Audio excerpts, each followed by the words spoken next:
வாழ்க வையகம், வாழ்க வையகம், வாழ்க வளமுடன். குரு வாழ்க, குருவே துணை, குருவினுடைய அடி போற்றி. ஆழியார் தகவல் தொழில்நுட்ப பிரிவுக்கு எண்ணின் முதல் வணக்கம். வாழ்க இத்தகவல் தொழில்நுட்ப பிரிவு, வளர்க வளமுடன். உலக சமுதாய சேவா சங்க தலைவர் அருள்நிதி பத்மஸ்ரீ எஸ்.கே.எம். மயிலானந்தம் ஐயா அவர்களுக்கும், ஆழியார் தகவல் தொழில்நுட்ப பிரிவு இயக்குனர் மூத்த பேராசிரியர் கிருஷ் முரளி ஈஸ்வர் ஐயா அவர்களுக்கும், இன்றைய நிகழ்ச்சி ஒருங்கிணைப்பாளர் பேராசிரியர் சுசிலா நாராயணன் அம்மா அவர்களுக்கும், விண்நிலை வழியாக இணைந்துள்ள எல்லா மெய்யன்பர்களுக்கும் வணக்கங்கள் பல கூறி, சித்தர்கள் மகான்களை வணங்கி இன்றைய நற்சிந்தனையான தவ நுணுக்கங்கள் பகுதி 18 தொடங்க இருக்கின்றேன். ஒவ்வொரு தவங்களும் தவ நுணுக்கங்களும் தொடங்கும் பொழுது மகரிஷியினுடைய வைர வரிகளான இந்த அடிப்படை தத்துவத்துக்கு அமைந்த அந்த வைர வரிகள் எதுன்னு கேட்டீங்கன்னா, எல்லா நுணுக்கங்களும் ஆரம்பத்துல சொல்லிட்டு வர்றேன். இதை நல்லா நீங்க அடிமனதுல புரிஞ்சுக்கிட்டு இதை நீ அந்த மாதிரிதான் செய்யணுங்கிறதுக்கு வேண்டியதான் இதை அடிக்கடி நான் ஆரம்பத்துல சொல்றேன். அதை மறந்துடக்கூடாது. எந்த தவம் செய்தாலும் அத்தவத்தில் சொல்லப்பட்ட வார்த்தைகளின் பொருள் உணர்ந்து அகக்காட்சியாக கண்டு மனம் வைத்து புரிந்து கொண்டும் விளங்கிக் கொண்டும் தவம் செய்தீர்களானால் அந்த செய்த தவத்தினுடைய பலனை முழுமையாக நீங்கள் அடைய முடியும் என்பதுதான் இதனுடைய தத்துவம். பொதுவாகவே மனிதன் மனிதனாக வாழ வேண்டுமானால் அதற்கு முறைப்படுத்தப்பட்ட சில உளப்பயிற்சிகள் அவசியம். அந்த பயிற்சி தான் அகத்தவம் என்பது. அகத்தவம் இன்றி மனச்சூழல் எப்போதும் எந்த காலத்திலும் உங்களுக்கு குறையாது. விளைவறிந்த விழிப்பு நிலையும் வராது. தவம் இல்லைன்னா பதிவு நீக்கம் உங்களால் பெறவே முடியாது. வீடு பேரு கிடைக்கவே கிடைக்காது. வாழ்வின் நோக்கமும் நிறைவேறாது. எனவே நல்வாழ்வு பெற வேண்டுமானால் மனவளக்கலையில் சொல்லப்பட்ட அந்த அகத்தவ பயிற்சி என்பது மிகவும் மிகவும் அவசியமாகிறது என்கிறார் மகரிஷி. அறிவை விரிவான பிரபஞ்சத்தோடு இணைக்கும் பயிற்சி தான் தவம். அதே போல் அறிவை விரிவான பிரபஞ்சத்தோடு இணைத்து அதன் மேல் நிலைத்து நிற்பதுதான் தியானம். புரிஞ்சுக்கணும், தவத்துக்கும் அதுக்கு என்ன வித்தியாசம். எவ்வளவு தூரம் ஆழ்ந்து தவம் செய்கிறீர்களோ அந்த அளவுக்கு விவகாரங்களில் ஏற்படக்கூடிய சிக்கல்கள் அருந்து போகும். சிக்கலை தீர்க்கவும் வராமல் காக்கவும் விழிப்பு நிலையை இந்த தவம் உங்களுக்கு கொடுக்கின்றது. அதிலும் பஞ்சேந்திரிய தவம் என்பது 5 ஞான இந்திரியங்கள் மீது தவம் இருப்பதுதான் தவம். 5 ஞான இந்திரியங்கள் என்பது என்ன? மெய், வாக்கு, மூக்கு, கண், காது, இதெல்லாம் ஞான இந்திரியங்கள். தோளின் மீது தவம் இருந்தால் தொடு புலன் உணர்வு நமக்கு கிடைக்கும். நாக்கின் மீது தவம் இருக்கும் பொழுது சுவை புலன் உணர்வு கிடைக்கும். மூக்கின் மீது தவம் இருந்தால் நுகர் புலன் உணர்வு கிடைக்கும். கண்கள் மீது தவம் இருந்தால் பார்வை புலன் உணர்வு கிடைக்கும். காதுகள் மீது தவம் இருந்தால் கேட்பு புலன் உணர்வு கிடைக்கும். இந்த 5 எந்திரியங்கள் மீது தவம் நுணுக்கமாக கவனிக்க வேண்டும். அதாவது இந்த தவம் பண்ணும்போது, பஞ்சேந்திரிய தவம் பண்ணும்போது இந்த 5 எந்திரியங்களின் மீது ஒரு சில நுணுக்கமான சில விஷயங்களை கவனிக்க வேண்டியவை. அது என்னன்னு கேட்டீங்கன்னா, இப்ப நான் எடுத்திருக்கிற இந்த தவ நுணுக்கத்துல, பஞ்சேந்திரிய தவ நுணுக்கத்துல முதலில் ஒவ்வொரு இந்திரியம் அல்லது அந்த புலன் மீது தவம் வழக்கமாக செய்கின்ற முறைப்படி செய்து முடிக்கணும். இதுதான் மகரிஷி சொல்லப்பட்ட வார்த்தை. மகரிஷி கொடுத்த தவ தத்துவம் பஞ்சேந்திரிய தவத்தினுடைய அடிப்படை. அதே இந்திரியத்தின் மீது ஆழ்ந்த மன உணர்வில் நின்று அந்த புலனுடைய சிற்றறையை நம் மனவசத்திற்கு கொண்டு வருவதற்கு இத்தவம் மூலமே மனம் ஒன்றில் பயிற்சி அளிக்க வேண்டும். அதைத்தான் நம்ம இப்ப செய்ய போறோம். முதல்ல ஒவ்வொரு இந்திரியங்கள் மீதும் மகரிஷி சொல்லிய முறைப்படி அந்த தவத்தை நம்ம நிறைவேற்றிட்டு, அடுத்தது அந்த இந்திரியங்களில் இருக்கக்கூடிய அந்த செல்ஸுகளை நம்ம வசத்துக்கு கொண்டுட்டு வர்ற மாதிரி இந்த தவ பற்றிய நான் சில நுணுக்கங்களை உங்களுக்கு நான் சொல்ல போறேன். ஏன் செய்யணுங்கிறதையும் நான் சொல்றேன். இப்பயிற்சியை நாம் மேற்கொள்ள காரணம், மகரிஷி ஒரு தடவை ஒரு கேள்வி பதில் சொல்லுவாரு. அந்த கேள்வி பதில் நல்லா கவனிங்க. ஒரு மெய்யன்பர் மகரிஷிட்ட கேட்கிறாரு, ஐயா உடற்பயிற்சி அவசியமா தேவையா நமக்கு அப்படின்னு கேட்கிறாரு. மகரிஷி பதில் பாருங்க, அருமையான பதில்.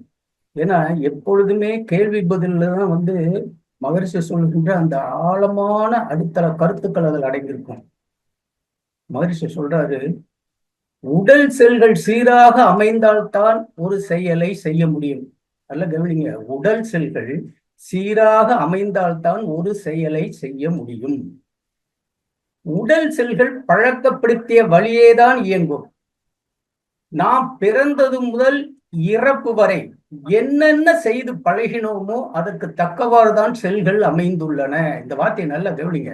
நாம் பிறந்தது முதல் இறப்பு வரை என்னென்ன செய்தோமோ அதற்கு தக்கவாறுதான் செல்கள் அமைந்திருக்கொண்டும் இயங்கிக் கொண்டு இருக்கின்றன. அதை நன்மையான முறையில் நாம் மாற்றி அமைக்க வேண்டும் என்றால் மனதால் நினைத்தாலும் உடல் ஒத்து வராது. செல்கள் எப்பொழுதுமே காந்த துருவ அமைப்பில் தான் அமைந்திருக்கின்றன. அப்படி காந்த துருவ அமைப்பில் அமைந்துள்ள அந்த செல்களுக்கு இடையே அமையும் ஜீவகாந்தம் புலன்கள் வழியாக அழுத்தம், ஒளி, ஒளி, சுவை, மனம் மாறி உடலை நடத்தி செல்கிறது. ஆக மனித உடல் செயலுக்கு சீரான செல் இயக்கம் தேவை. அதற்கு உடற்பயிற்சி மிக மிக அவசியம் சொல்லி முடிச்சிடுறாரு மகரிஷி. பொதுவாகவே உடற்பயிற்சி என்றால் தமிழ் சொல்லுதான் அது உடற்பயிற்சி. வடமொழி சொல்லுள்ள யோகாசனம் பேர் அந்த உடற்பயிற்சி. நம்ம யோகாசனம்னா வேற என்னமோ நினைச்சிருக்கோம், உடற்பயிற்சி தான். இந்த அடிப்படை தத்துவத்தை வைத்துத்தான் ஐம்புலன்களில் உள்ள செல்களை பஞ்சேந்திரிய தவத்தின் மூலமாக ஒவ்வொரு புலன்களையும் நம் மனத்தின் விருப்பப்படி கேட்கும் தன்மையை அமைத்துக் கொள்ள இருக்கிறோம். அதுக்குத்தான் இப்ப இந்த தவங்களுக்கு தான் நான் சொல்ல போறேன். என்ன காரணம் கேட்டீங்கன்னா புரியலேன்னு நினைக்கிறேன். அதாவது மகரிஷி அருளிய எளிய உடற்பயிற்சியின் மூலம் உடல் செல்களை இயக்கத்துக்கு நம்ம விருப்பப்படி அமைச்சுக்கிறோம் இல்லையா? இப்ப பொதுவாகவே நல்லா பாருங்க, இந்த மகரிஷி சொன்ன ஒரு கருத்தை, அது அடிக்கருத்தை நம்ம புரிஞ்சுக்கணும். எப்பொழுதுமே ஒருவர் தொழில் பார்க்கும் பொழுது காலை இப்ப பலசர கடையிலயோ ஏதோ ஒரு கடையில கேஷ்ல உட்காந்துருக்காரு ஒருத்தர், ஓனர்ன்னு வச்சுக்கோங்களேன். அவர் என்ன பண்ணுவாருன்னு கேட்டீங்கன்னா, காலையில 6 மணிக்கு நம்ம போய் கேஷ்ல உட்காந்துருப்பாரு. வெறும் பணமா எண்ணி எண்ணி பணத்திலேயே தன்மை கொண்டு விருப்பம் கொண்டு காலையில 6 மணிக்கு சாயந்தரம் சாப்பாடு கூட அந்த சாப்பாட்டுக்கு அரை மணி நேரம் உள்ள போய் சாப்பிட்டுட்டு பழையபடி உட்காந்துருவாரு கேஷ்ல. அவ்வளவு கூட்டம், அவ்வளவு பணம் வசூல். அவர் உடம்ப கவனிக்கிறதே இல்லை. நைட்டு தான் எந்திரிச்சு போவாரு, காலையில நேரத்தில் இப்படியே இருக்கும்போது இவர் எப்படி அந்த வாழ்க்கையை அந்த உடலை நடத்தி செல்கிறாரோ அந்த வகையில் தான் இந்த செல்கள் அமையும்ங்கிறாரு மகரிஷி. ஒன்று பாருங்க, நம்ம எளிய முறை உடற்பயிற்சியில நம்ம வலது கையை வச்சு தொடமையில வச்சு இந்த காலினுடைய அந்த ஆங்கிள் இருக்கு பாத்தீங்களா, பாதத்தை அப்படி பிடிச்சு சுத்துறோம் இல்லையா? அப்படி சுத்தும் போது அந்த அந்த ஷெல்லுகள் நல்லா வளைஞ்சு விட்டு அந்த இதுல எப்படி திரும்பினாலும் அது பழைய நிலைக்கு வர்ற மாதிரி அந்த பயிற்சி அமைஞ்சிடும். ஆனா அதை நீங்க செய்யாம விட்டுட்டீங்கன்னு வச்சுக்கோங்க. எக்ஸாம்பிள் நான் முதல்ல சொன்னேன் இல்லையா, ஒரு மனிதர் கேஷ்லயே உட்காந்துக்கிட்டே இருக்காரு, அவரால் எந்திரிக்க முடியாத பணம் தான் அவருக்கு மெயின். படத்தை பார்த்துக்கிட்டே இருந்து இருந்து இருந்து கடைசியில் என்ன பண்ணுவாருன்னு கேட்டீங்கன்னா, சாதாரணமா அந்த கடையை விட்டு இறங்கும் போது ஏதாவது ரோடுலயோ இல்லை படிக்கொள்ளையோ ஏதாவது ஸ்லிப் ஆயிடுச்சுன்னு வைங்களேன், அந்த ஆங்கிள் என்று சொல்லப்படுகின்ற அந்த கணுக்களுக்கு அந்த இடையில ஏதாவது பிசகுச்சுன்னு வச்சுங்க, புஸ்ன்னு வீங்கி நடக்க முடியாத அளவு படுக்கையில போட்டு இந்த செல்லு அது திரும்பி அந்த அந்த நிலைக்கு வராது. அவர் நினைச்ச ஐயா என்ன இப்படி ஆயிடுச்சு அப்படின்னு கையை வச்சு சுத்தி பார்த்தாருன்னா வலி பின்னி எடுத்துரும். ஆனா அதே நேரத்துல மகரிஷி கொடுத்த எளிய முறை உடற்பயிற்சிய நீங்க அந்த பாதத்துல அந்த காலில் கையில வச்சு அந்த நுனி காலினுடைய விரல்கள் எல்லாம் இந்த இடது கையில பிடிச்சி இப்படி சுத்துறோம் இல்லையா, அந்த மாதிரி சுத்தி சுத்தி அந்த செல்களை ஒரு அளவுக்கு கொண்டுட்டு பழக்கப்படுத்திட்டீங்கன்னா அந்த செல்கள் எப்பவாவது இந்த மாதிரி ரோடில் நடக்கும் பொழுதோ அல்லது படியிலிருந்து இறங்கும் பொழுதோ ஏதாவது பிசகிருச்சுன்னு அந்த ஆங்கிள்னு சொல்லப்பட அந்த இடம் லேசா வலி எடுக்கும், ஆனா சரியா போயிடும். அதைத்தான் மகரிஷி சொல்றாரு. நீ அந்த மாதிரி செல்களை பழக்கப்படுத்தலைன்னா அந்த செல்களை நீ நன்மையாக மாத்திக்கணும்னு நீ மனசுல நினைச்சாலும் அந்த உடல் உனக்கு ஒத்து வராது. எவ்வளவு பெரிய வார்த்தை பாருங்க. இந்த தத்துவத்தை வச்சுதான் நம்ம இந்த பஞ்சேந்திரிய தவங்களை, ஒவ்வொரு இந்திரியின் மீது தவம் இருக்கும் இல்லையா, நல்லா கவனிங்க. ஒவ்வொரு தோல், வாய், மூக்கு, கண்ணு, காது, பஞ்ச ஞான இந்திரியங்கள் மீது தவம் இருக்கும். அது மகரிஷி கொடுத்த முறை இப்படி செஞ்சிடறோம், கரெக்ட், நம்ம கண்ட்ரோலுக்கு வந்துடும். அதாவது இந்த தவம் வந்து என்ன பண்ணுதுன்னு கேட்டீங்கன்னா, அதை அமைதிப்படுத்துவதற்கு, அந்த பஞ்ச இந்திரியங்களை அமைதிப்படுத்துவதற்கு, அதிலிருந்து இந்த என்ன பண்றோம், புலன்களை அடக்குவதற்கு தவம் தான் முக்கியம் இல்லையா? ஆனா இந்த மகரிஷி கொடுத்த அந்த எளிய முறை உடற்பயிற்சி செய்யணுமான்னு சொல்றதுக்கு ஒரு தத்துவம் கொடுத்தாரு பார்த்தீங்களா? அது வந்து கை காலுகளை உடலை இயக்கும் போதுதான் இந்த செல்லு நம்ம கண்ட்ரோல்ல வருது. அதே மாதிரி நான் இங்க வந்து உங்களுக்கு அமைச்சு கொடுக்கறது என்னன்னு கேட்டீங்க அப்படின்னா, ஒரு அருமையான மெத்தடு. இந்த இந்திரியங்களை ஒன்னொன்னையும் தனித்தனியா மகரிஷி கொடுத்த அந்த தவங்களுக்கு போக தனியாக அமர்ந்து அந்த ஒவ்வொரு புலன் இருக்கே, அந்த ஒவ்வொரு புலன்களையும் அந்த செல்களை இயக்கி இயக்கி நம்ம கண்ட்ரோல் கொண்டு வந்துடுது. அதுதான் இப்ப இந்த தவ நுணுக்கத்துல நான் கொடுக்க போறேன். முதல்ல வந்து என்ன செய்ய போறேன்னு கேட்டீங்கன்னா, மகரிஷி அருளிய அந்த பஞ்சேந்திரிய தவத்தினுடைய அந்த நுணுக்கத்தை முதல்ல காணொலி காட்சியுடன் இப்ப பார்க்க போறோம். ஒன்று என்னன்னு கேட்டீங்கன்னா, முதல்ல மகரிஷி என்ன சொல்றாரு, அருளிய பஞ்சேந்திரிய தவத்தை முறைப்படி செய்தால் வந்து காணொலி காட்சியில முதல்ல வந்து தோளின் மீது தவம். ஐயா முதல் படம் போடுங்க. தோளின் மீது தவம் நல்லா பாருங்க. அந்த முதல் படத்தை தோளின் மீது தவம் பாத்துங்க. ஒருத்தர் உட்கார்ந்து இருக்காரு, தொடு புலன் மீது தவம் இருக்காரு. இந்த படத்தை நல்லா காணொலியா நல்லா மனசுல பதிங்க. மேல எந்த உடையும் கிடையாது, கீழே வந்து ஷார்ட்ஸா பேண்டா போட்டிருக்காரு. இப்ப தோளின் மீது தவம் இருக்கணும் அப்படின்னு நினைச்சா நம்ம தோலை முழுசா பார்க்கணும். மகரிஷி என்ன சொல்லியிருக்குன்னா, உடலில் போர்வை போல தோல் கவர்ந்திருக்கிறத அதையே நினைங்கிறாங்க. இப்படி சில நேரங்கள் அப்படி பார்க்கும்போது என்னன்னா, நம்ம வந்து தோலுன்னு பார்த்தோம்னா மேல ஆடையெல்லாம் போட்டிருப்போம் இல்லையா? அப்படி போடும்போது பேச பார்க்கலாம், கையை பார்க்கலாம், காலை பார்க்கலாம். ஆனா இந்த மாதிரி ஒரு பொசிஷன்ல நம்மே பார்க்கறது, நம்மளுடைய தோள்களை இப்படி அமர்ந்து பார்த்தோம்னா, நீ கூட ஒரு தடவை இதுல கேட்டிருப்பீங்க. அதாவது மகாபாரத போர்ல வந்து நம்ம திருதராஷ்டிரனுடைய மனைவி எப்பவுமே கண்ணுல வந்து கணவனே பார்க்க முடியலையும் போது நானும் துணியை கட்டிக்கிறேன் அப்படின்னு சொல்லி கட்டியிருப்பாங்க. ஒரு கதை தான் அது. துரியோதனன் தோக்கின்ற நிலைமைக்கு அந்த அம்மாவானது, மகனே நீ வந்து ஆடை இல்லாமல் நிர்வாணத்தோடு என் முன்னால் வந்து நிக்கணும் அப்படிம்பாங்க. அவனுக்கு ஒண்ணுமே புரியாது, ஏன் அம்மா இப்படி சொல்றாங்க அப்படின்னு. அவன் என்ன தாய் முன்னாடி அப்படி நிக்க முடியுமா? அவன் இடுப்புல ஒரு வாழை இலையை கட்டிட்டு வந்து நிற்பான். தாய் கண்ணை திறந்து பார்த்த உடனே அந்த வாழை இலை கட்டிய இடங்கள் மட்டும் வந்து வைரம் வஜ்ரம் என்று அந்த வைரம் பாஞ்ச உடல்னு சொல்றாங்களே, அந்த இடத்த விட்டுட்டு மிச்ச இடம் பூரா உங்களுக்கு வைரம் பாஞ்சு விடும் அந்த பார்வையினால. அப்ப அதை என்ன பண்ணுவான்னு கேட்டீங்கன்னா, பீமன் அதை அடிக்கும் போது எல்லா இடத்துலயும் அடிப்பான், சாகவே மாட்டான். கடைசியில் தான் அந்த விஷயம் தெரிஞ்சவொடனே அந்த தொடையில் அடிக்கும் போது தான் உயிரை விடுறான். அந்த மாதிரி நம்மளுடைய பார்வை மகரிஷி அருளிய அந்த வைர வரிகளை நம்ம அப்படியே பார்க்கணும். தோளின் மீது உடல் முழுவதும் போர்வையாக போட்டி இருக்கிற அந்த தோளை மனதில் அப்படியே பதியுங்கும் போது இந்த ஒரு நிலைமையை இந்த இதை பாருங்க. பார்த்துட்டு நம்ம வந்து மேல அப்படியே இருந்துகிட்டு நமக்கு முன்னால அப்படி அமர்ந்தா இல்ல நம்மளே அப்படி இருந்தா எப்படி இருக்குங்கிறது தோளை இப்படி கவனிக்கணும்.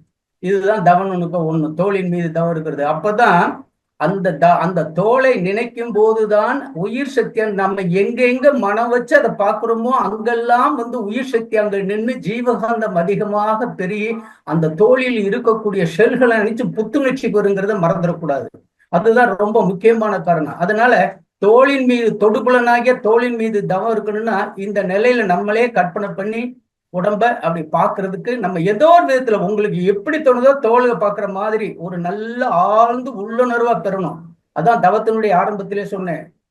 தவத்தில் சொல்லப்பட்ட வார்த்தைகளில் நன்றாக பொருளுணர்ந்து அதை மனதில் கொண்டு விளங்கி கொண்டு தவம் செய்யணும் அப்படின்னு சொல்லிட்டு, இது தோளின் மீது தவம். ஐயா 2வது படம் போடுங்க. இப்ப சுவை உணர்வாதன நாக்கின் மீது தவம். இப்ப இந்த நாக்கை ஏன் நான் வெளியே பற்ற மாதிரி உங்களுக்கு காணொலி காட்டுறேன் அப்படின்னா, நாக்கை மடக்கி லேசா இது பண்ணுன்னா எல்லாம் மறைஞ்சிடும். மகரிஷினுடைய அந்த அவர் சொல்லுகின்ற அந்த தத்துவம் பாருங்க, அருமையான. இந்த நாக்கை அப்படியே மடக்கி அந்த நுனி நாக்கை கொண்டு போய் மேல் நன்னத்துல கொண்டு போய் தொட்டுட்டு அந்த தொட்ட இடமும் அந்த நுனி நாக்கு மேல தவம் இருந்ததுன்னா அந்த நாக்கு மட்டும் மனசுக்கு வரும். அதான் அதனுடைய தாத்பரியம், அதை மறந்துடக்கூடாது. அதுதான் தவ நுணுக்கங்கள் மிகவும் முக்கியமானது. அந்த நாக்கு அப்படியே மடக்கி மேல அந்த முன்னாடி உள்நாக்கு இருக்கு இல்லையா, அதுக்கு முன்னாடி லேச மேல தொட்டுக்கிட்டு அந்த மேல தொட்ட இடத்தையும் அந்த நுனி நாக்கையும் அப்படியே நீங்க மனசுல வச்சு அப்படியே பண்ணினா நாக்கின் மீது தவம் வரும்போது அந்த நாக்கினால் வருகின்ற அந்த சுவை உணர்வு உங்களுக்கு கண்ட்ரோல்ல வரும், நல்ல கண்ட்ரோல்ல வரும். இது அருமையான இதை மறந்துடக்கூடாது. இன்னொன்னு கவனிச்சிங்களா, இந்த உள்நாக்கு தெரியுது பாத்தீங்களா, இந்த உள்நாக்குக்கு மேல 1 இன்ச்சு இருக்கிறதா மனோன்மணிய புள்ளி. அதான் மனோன்மணிய தவத்துக்கு மகரிஷி வைக்கிற புள்ளி 1 இன்ச்சு மேல. அதெல்லாம் வேண்டாம், அதெல்லாம் மறந்துடுங்க. இப்ப இந்த நாக்கு மேல நீங்க வச்சு கவனம் வச்சீங்கன்னு வச்சுக்க, இப்ப நான் காட்டுற நாக்கு மேல நீங்க தவம் வச்சீங்கன்னா, மனம் வச்சீங்கன்னா என்ன ஆகும்? அந்த பல்லு தெரியும், உள்நாக்கு தெரியும், நீங்க நாக்கு மேலேயே நிக்க முடியாது. அப்புறம் அந்த பல்லு வரிசை எல்லாம் தெரியும். நான் எப்பவுமே சரி, நவக்கிரக தவமானாலும் எந்த தவமானாலும் எதை நினைக்கிறோமோ அதை மட்டும் தான் நினைக்கிறதுங்கிறது அந்த தவ நுட்பத்தினுடைய அடிப்படை தத்துவம். அதை முதல்ல புரிஞ்சுக்கணும். அப்ப இந்த நாக்கு அப்படியே மடக்கி மேல் எண்ணத்துல வச்சு தொட்ட மாதிரி, அந்த தொட்ட இடம், அந்த மடிஞ்ச இடம், அந்த நுனி, இதை நீங்க இந்த மனசுலயே வச்சுக்கிட்டு அப்படியே பண்ணீங்கன்னா அந்த நாக்கே உங்களுக்கு அப்படியே தெரியும். அதனாலதான் மகரிஷி அந்த மடிச்சு குடிச்சு மேல போய் தொட்டு நில்லுங்க அப்படிங்கிறாரு. அடுத்த 3வது படம் போடுங்க. இந்த பாருங்க, மூக்கின் மீது தவம். இதுலதான் நிறைய பேருக்கு சந்தேகங்கள் எல்லாம் வருது. இதுல நிறைய சந்தேகங்கள், ஒவ்வொருத்தருக்கும் ஒரு விதமான சந்தேகங்கள். இதுல இப்ப நல்லா விளங்கக்கூடியது என்னன்னு கேட்டீங்கன்னா, இங்க பாருங்க, இந்த மூக்கின் மீது தவங்கும் போது மகரிஷி சொல்லுவாரு, அடித்தண்டு பகுதி காற்று மோதுகிற இடம்னு நம்ம கையேடுல கொடுத்திருப்பாரு, ஆசிரியர் கையேடுல. ஆனா மேக்சிமம் இப்ப நீங்க ட்ரை பண்ணி பாருங்க, இந்த பெருவரல் வச்சு அமுக்கிட்டு இருக்காங்களே, அதான் மூக்கினுடைய அடித்தண்டு நுனி. ஆனா அந்த இடம் இல்ல, அந்த ஆள்காட்டி விரல மேல வச்சிருக்காங்க பாத்தீங்களா, நீங்க காற்று, மூச்சு காற்று இழுக்கும் பொழுது அந்த இடத்துலதான் மோதுது, மேலதான் மோதுது. இப்ப கூட நீங்க ட்ரை பண்ணி பாருங்க, லேசா வந்து மூச்சை அப்படின்னு இழுத்து பாருங்க, இந்த கீழே மோதாது, கீழே மோதுற உணர்வே உங்களுக்கு வராது. ஆனா மேல போய் மோதும் போது அந்த உணர்வு, அந்த காற்றினுடைய அருமை தெரியும். அப்ப என்ன பண்ண, அந்த மேல மோதுற அந்த காத்தை அப்படியே உணர்ந்து அந்த மூக்கையும் அப்படியே நினைச்சிடணும், ஃபுல்லா நினைச்சுக்கணும். அது மேல வைக்கிறதுக்கு தவணனுக்கு அருமையான இது. மூச்சை அப்படி மெதுவா மூச்சை விட்டு மேல அப்படி லேசா இழுங்க. இழுந்தவுடனே உள்ள போய் மூச்சு போய் அந்த அந்த அடித்தண்டு, அங்க இருக்கிற அந்த நுனியினுடைய அடித்தண்டுல போய் அப்படி போய் முட்டும், மோதும். அந்த மோதுகின்ற, அந்த உணர்வு வருகின்ற அந்த இடத்தை நீங்க நினைக்கணும். ஏன்னா அது ஏற்கனவே நம்மளால பார்க்க முடியாது. ஒரு இடத்த கற்பனை பண்ணுங்க அப்படின்னாலே நம்ம என்ன செய்யறோம், ஏற்கனவே பார்க்கப்பட்ட ஒன்றை பற்றி நினைப்பதுதான் கற்பனை. பார்க்காம கற்பனை பண்ணுங்கன்னா ரொம்ப கஷ்டம். அதனால என்ன, அந்த நீங்க மூக்க அப்படி காத்து அப்படி மேல மூச்சு காத்தை இழுக்கும் போது அந்த இடத்துல தொடும், அந்த உணர்வோட இருந்து அந்த மூக்கை முழுவதும் பாருங்க. இது மூக்கின் மீது தவம் இருப்பதற்கு அருமையான வழி மகரிஷி கொடுத்தது. புரியுதுங்களா? நல்லா கவனிங்க. ஒரு 2 தடவை நீங்க மூச்சை இழுத்து இழுத்து பார்த்து அந்த இடத்த உணருங்க பார்க்கலாம். 1, அப்படியே இழுத்தீங்கன்னா மேல போய் அந்த மூச்சு முட்டும் பாருங்க. 2, 3, 4, அந்த 5. அந்த கை வச்சிருக்காங்க பாருங்க மேல, ஆள்காட்டி விரல். இந்த ஆள்காட்டி விரல் கை வச்சிருக்கிற இடத்துல கொண்டு போய் நீங்க இது பண்றதுதான் இது ஒண்ணு. இதுதான் ரொம்ப முக்கியம். முதல்ல நாக்கு மடிச்சு பாக்குறது, அப்புறம் தோளின் மேல இருக்கிறது, இப்ப மூக்கின் மேல வந்து மூக்கின் மீது தவம், நுகர்வு உணர்வுது. அடுத்தது 4வது படம் போடுங்க. மகரிஷி சொல்லுவாரு, ஒரு கற்பனை கோட்டால் உங்கள் 2 கண்களையும் அதில் அமைத்து அந்த கருவெளியை பார்த்தே மீது தவம் இருங்க பாரு. இப்ப பாருங்க, ஒரு கற்பனை கோடு போட்டாச்சு. ஏன்னா இது எதுக்கு சொல்றாருன்னு நீங்க நல்லா கவனிக்கணும். அதாவது வந்து கண்கள் மீது தவம்னா எந்த கண்ணை பார்ப்பீங்க? இடது கண்ணை பார்த்தா வலது கண்ணு மறைஞ்சிடும், வலது கண்ணை பார்த்தா இடது கண்ணு மறைஞ்சிடும். 2 கண்ணையும் அட்டை டயத்துல பார்க்கணுங்கிறதுக்கு தான் உங்களுக்கு முன்னாடி ஒரு லேசா ஒரு கோடு போட்டு உங்களுடைய கண்ணை அந்த 2 இடத்துல இந்த மாதிரி வச்சு உங்கள் கண்ணையே நீங்களே பார்க்குற மாதிரி ஒரு அகக்காட்சியா கற்பனை உணர்வா பார்த்து அதுல அந்த கருவிலிய 2ஐயும் நீங்க பார்க்கணும். அட்டே டயத்துல 2ஐயும் பார்த்து அது மேல தவம் இருக்கணும். அப்படி தவம் இருக்கும் போதுதான் என்னன்னு கேட்டீங்கன்னா, கம்ப்ளீட்டா உங்களுடைய கண்ணின் மீது நீங்களே தவம் இருந்து அந்த பார்வை புலனை உங்களுடைய கண்ட்ரோல்ல கொண்டு வருவீங்க. அது அந்த இடத்துல அப்படி நிக்கிறது. இதுதான் கற்பனை கோட்டால். மகரிஷி சொல்ற வார்த்தை தான், வேற ஒன்றும் புதுசா வார்த்தை இல்லை. ஒரு கற்பனை கோட்டால் 2 கண்களையும் இணைத்து அதில் உள்ள கருவிழியை அப்படியே அதன் மீதே தவம் இருங்கம்பாங்க. இந்த மாதிரி அந்த தவம் இருக்கணும். நம்ம இப்போ ஒரு இப்படி உட்காந்துக்குங்க, நேரா பாருங்க, கண்ணை 2 மூடிட்டு தான் தவம் இருக்கும். ஒரு கற்பனை கோடு உங்களுக்கு இருங்க, உங்க 2 கண்ணையும் அதுல வைங்க. இதே மாதிரி பொசிஷன்ல வச்சு அந்த கருவிழியவே பார்த்துட்டே இருங்க. அப்படி பார்க்கும்போது என்னன்னா, உங்களுடைய கருவிழியை நீங்களே பாக்குறீங்க. அந்த கோடுல வச்சாதான் 2 கண்ணும் தெரியும். ஒரு கண்ணை பார்த்தீங்கன்னா இந்த கண்ணு மறைஞ்சிடும், இந்த கண்ணை பார்த்தீங்கன்னா இந்த பண்ண. அப்ப தவம் இருக்கும்போது ஏதாவது 2 கண்ணுலயும் நம்ம வந்து அதை வந்து இது அதனுடைய மீது நம்ம வந்து தவத்தை செலுத்தணும். அந்த 2 கண்ணு மீதும் நம் தவம் இருக்கும்போது நம்மளுடைய உயிராற்றல் அந்த 2 கண்ணு மீது தான் போய் படணும்.